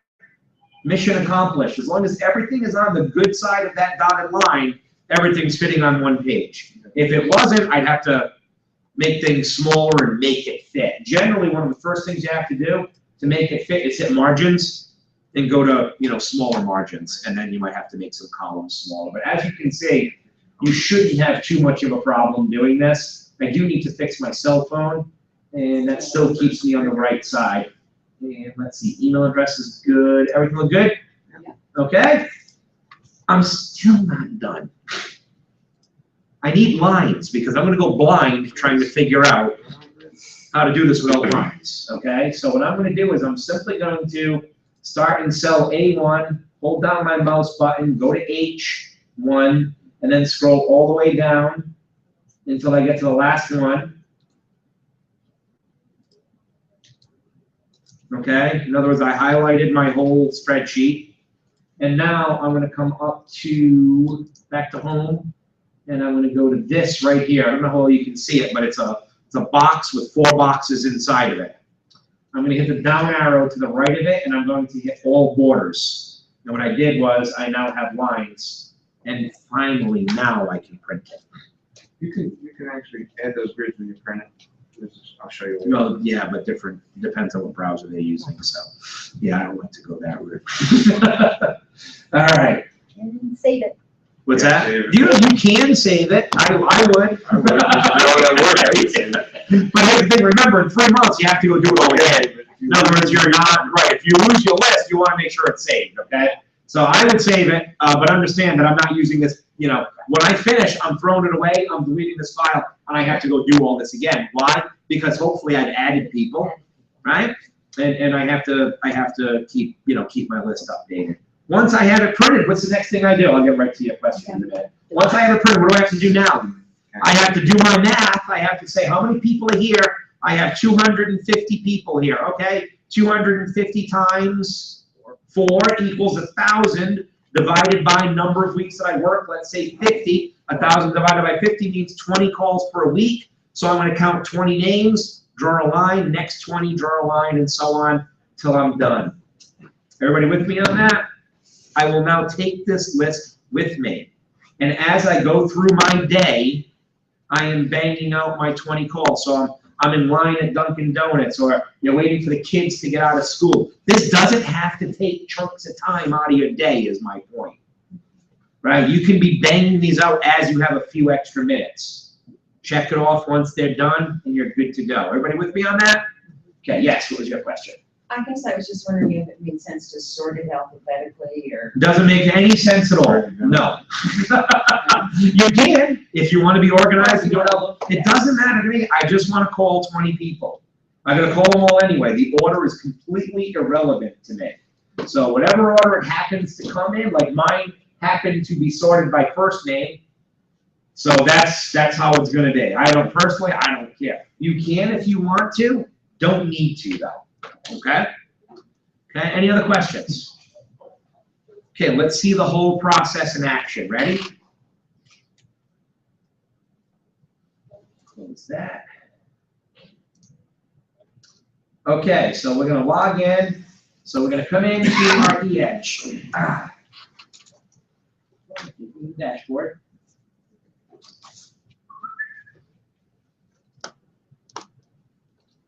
Okay. Come into our e-edge. So let's just say now I want to add a new person. So I've done all this, everything's set up. You're walking along today, you say, got a new lead. I want to add this lead, right? Great. So we all know how to do that now. We hover over contacts. We go to add a contact, right?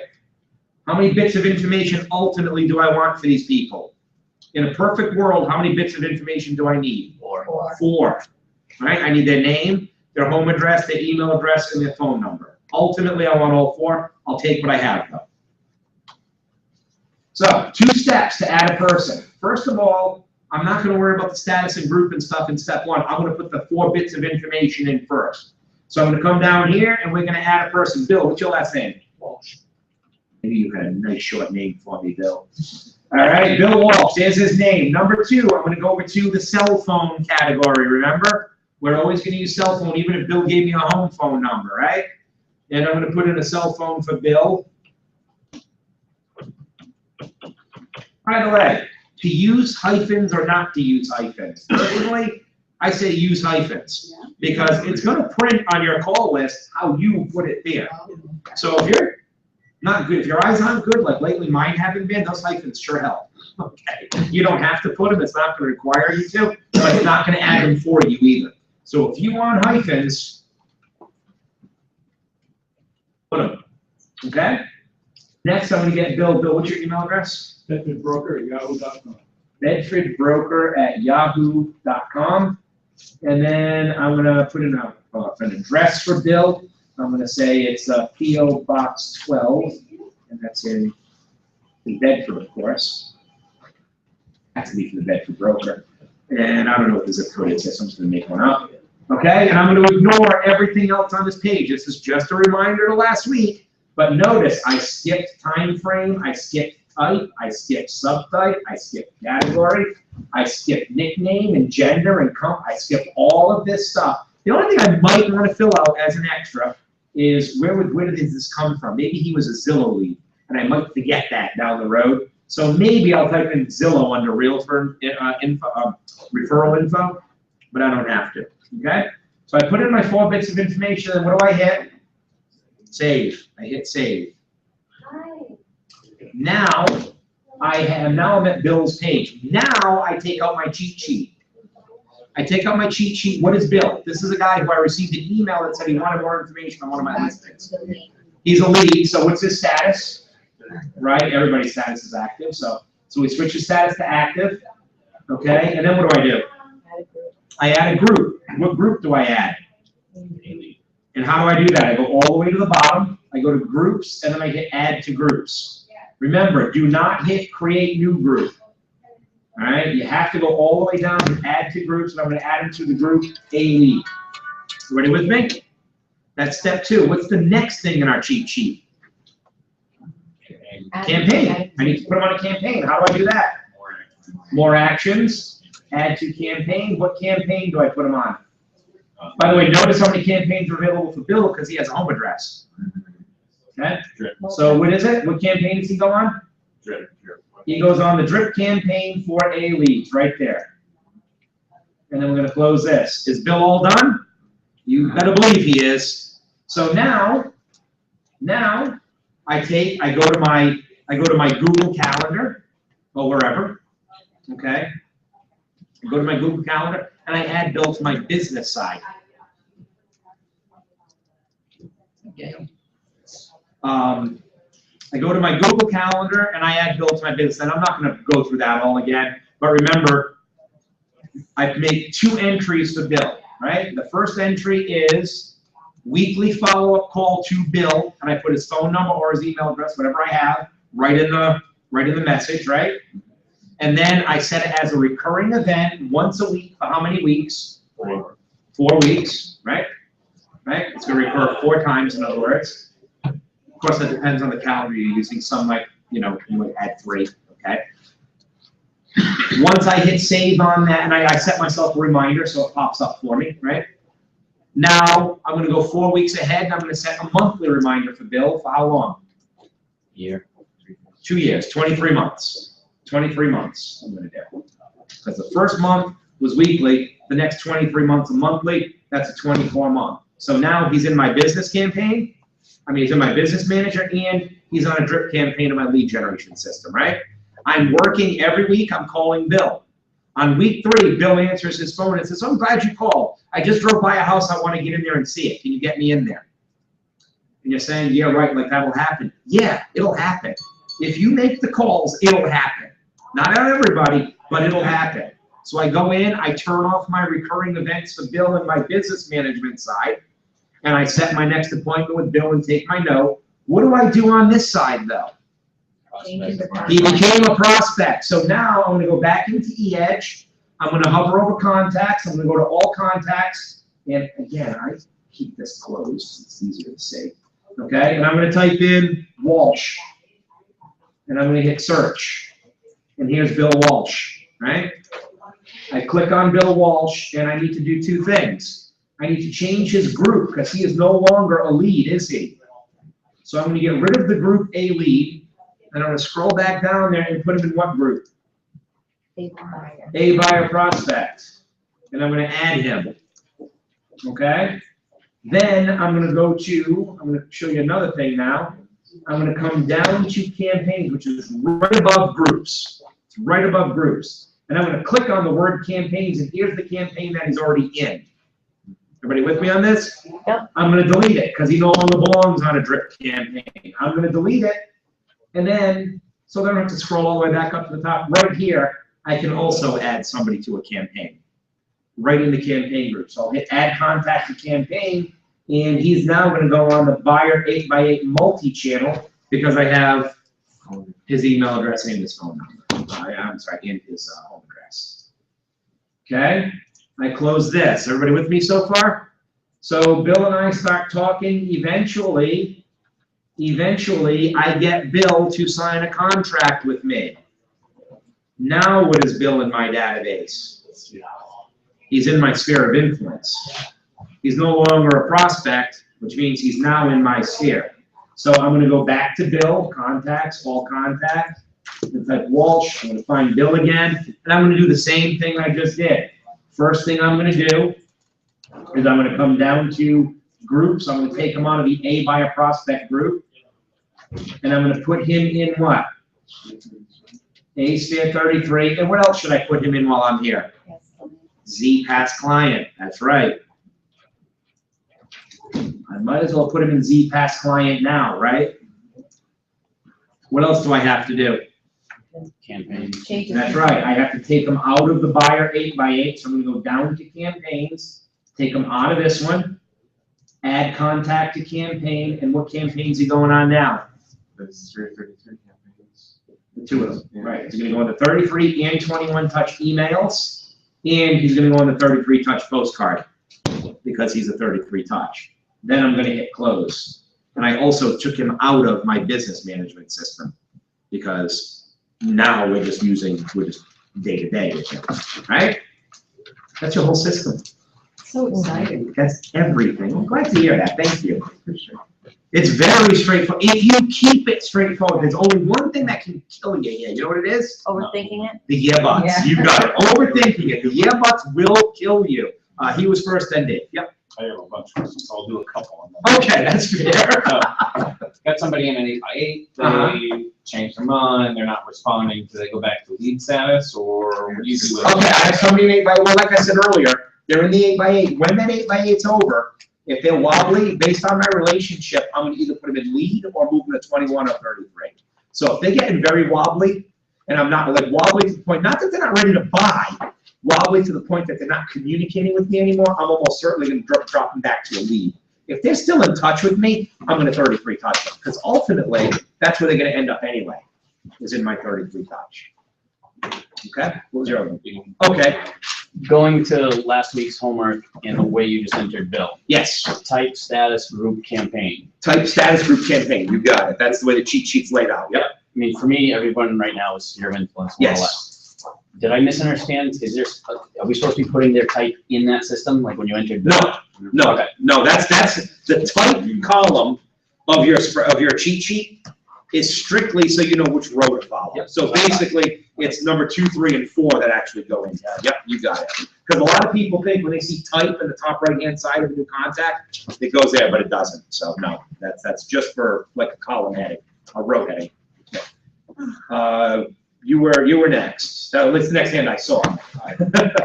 I already started one drip campaign, but my concern here is I had one person do the automatic, automate out. They don't want to be into that, Yeah, they unsubscribe, yep. So if I start again, is this will they automatically always be Yes. excluded? In other words, if somebody unsubscribed before, when you turn off the campaigns and turn them back on, that person will still be unsubscribed. They won't be eligible, so they won't be added to that campaign. Now, if they have a home address, that'll still send them a postcard. I just don't want to piss them off. No, it won't. No, So it'll keep them unsubscribed. it'll keep them unsubscribed. Yes, absolutely. Based on that, is there a way if they say, no, I want to start getting your emails again, can you send them an opt-in email or ask Market? You would have to call Market Leader to do that. So Yeah. my next question on that. Actually, we have one here, and then I'll go to your next one. Quick, cheat sheet, is it on your website?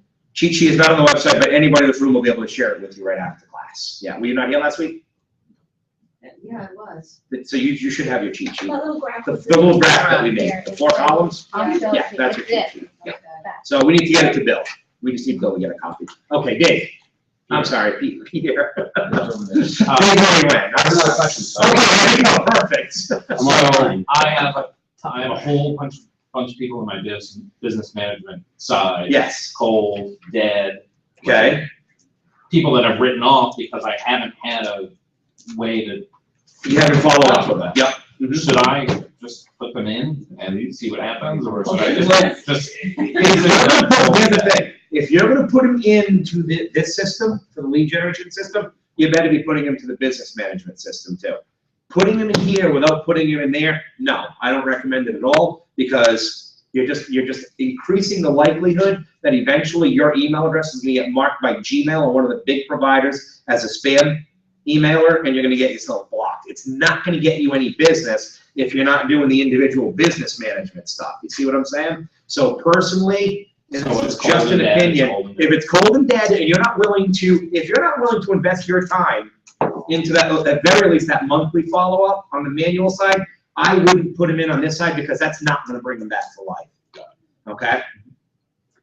You entered Bill Walsh, you went to lunch, you came back, you forgot you entered Bill, and you said, oh, I gotta add Bill. Would this system allow a duplicate? No, it will not allow duplicates as long as you are duplicating the email address. You can put in Bill Walsh twice, you can put in his phone number twice, his home address twice. You know what you can't put in twice is his email address.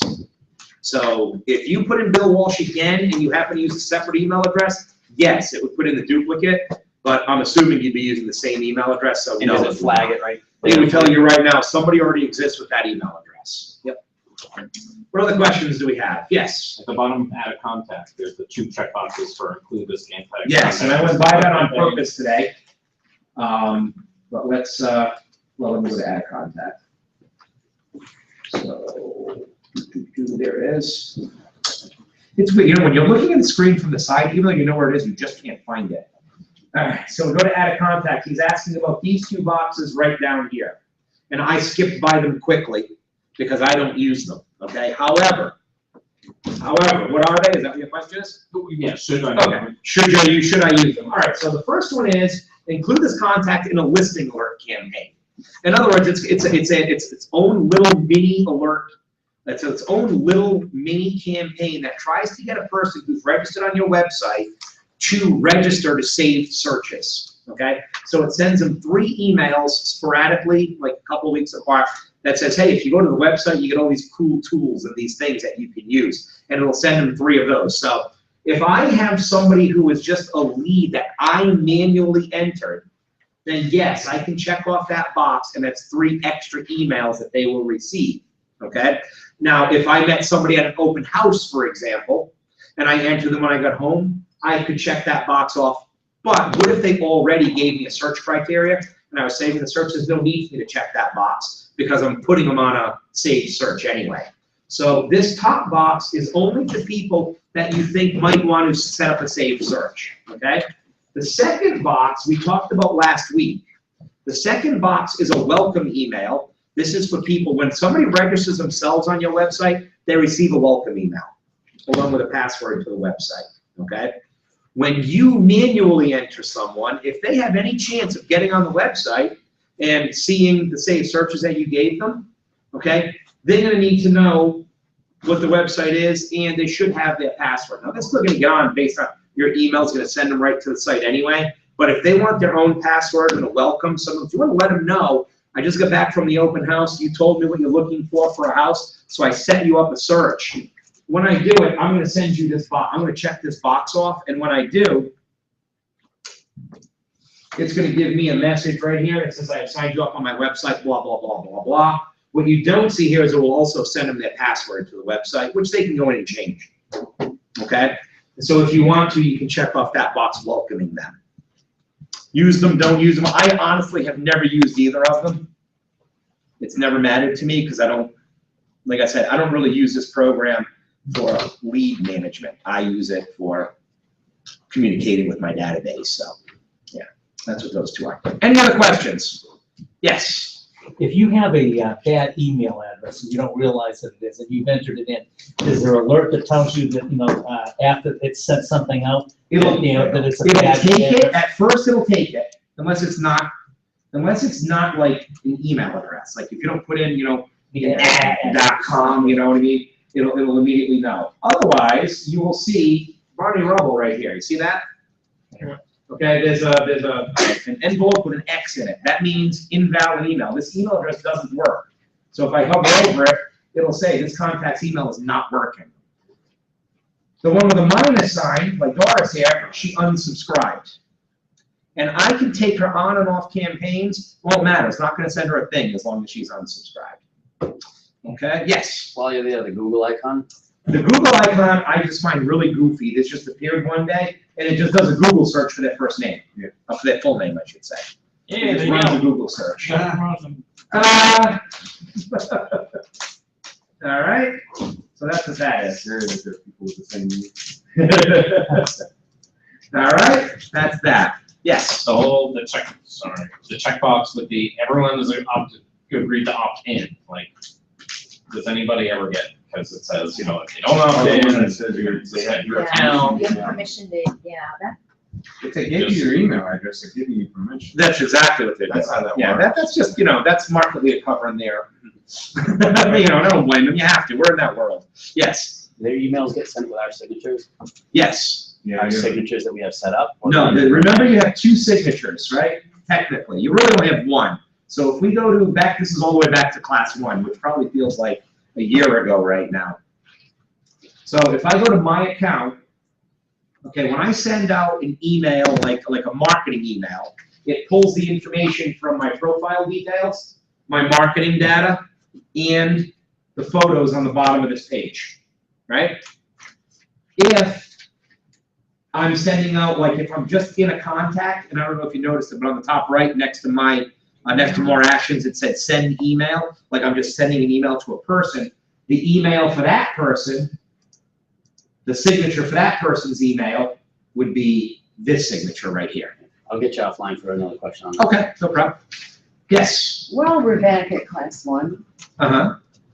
We always end up back at class 1. If you go back to the bottom where you put your picture and your logo. Yeah. My emails, my postcards in EDGE show my picture, the KW Metropolitan logo, and the KW Realty logo. Okay, So so there was- basically, Blank. right here, you see it says marketing logo? Yeah, You need to delete the KW logo out of here. okay. Okay, you need to delete the KW logo out of where it says marketing logo. Which you got And then for one. remember, not only did I say that, there's another step that Yeah. might refresh your memory. Then I need you to upload the invisible image there, What- so that you don't end up with a white box. What is that? From my website, Oh, from my website. So basically, we'll go to Hey Get With The Times, we'll go to downloads, right? We'll go to EDGE downloads, okay? And you're gonna go to right here, see it says invisible image? I'm gonna Yeah. right click on it, and I'm gonna hit save link as. And now I have, on my desktop, I'm gonna save a file called invisible image, okay? I am then going to, oh, not registered, so I can't. that's all right, we'll take it one step at a Okay. time. I'm gonna go back here, I'm gonna come back down to this thing, I'm gonna hit edit, and it says choose file. Okay, I'm gonna go to desktop, which is where I saved it. I'm gonna go to my invisible image, and I'm gonna upload it. Because remember, when you don't use the invisible image, and you don't have a white background, it's gonna put a white box, which is ugly as heck. Okay, so not only do you not want a logo there, and for some reason it didn't go up. Oh, by the way, this may happen sometimes. I don't know why, it doesn't always happen, it's pretty random. But sometimes when you're using Google Chrome and you try to upload a PNG file, PNG, which is what this is, it won't work. So close out of Chrome and do it in Internet Explorer or Safari and it'll load up just fine. Okay? It'll load up fine at that point. All right? So if you have multiple logos on there, you need to change it. and where are we changing it to? Not The invisible, no, you're not changing, no, you're gonna choose a different Just go browser. to Internet Explorer. Different browser, same file, you can't change that, because it won't be invisible anymore if you change that. Okay, Yes, so who had the hand up? Somebody did. I There you think go. that's my last question. No problem. Scare you all. Is there any minimum amount of direct mail that, No, you literally one piece at a time. That's why it hits you for that $25 up front. So you could literally send out one postcard at a time. Yeah. Yep. Any other questions? It's 1:15. I want to point out I was done at 12. If you say something. No, I love the questions. I said we run until you guys are done with your questions. Guys, listen, you now know what to do. Go do it. A little secret for the next month, this entire class, because we did this broadcast, you'll find it on my YouTube channel. Cool. So if you go to YouTube and you type in, "Hey, get with the times," click on my channel, and this video will be here. So you guys can relive this whole exciting morning, day after day for the next month. Nothing again. What a group, I'll tell you. All right, everybody, thank you very much. Next week, Internet Lead Gen. were your previous classes that we went to? No, unfortunately, it's the first, I just really started experimenting with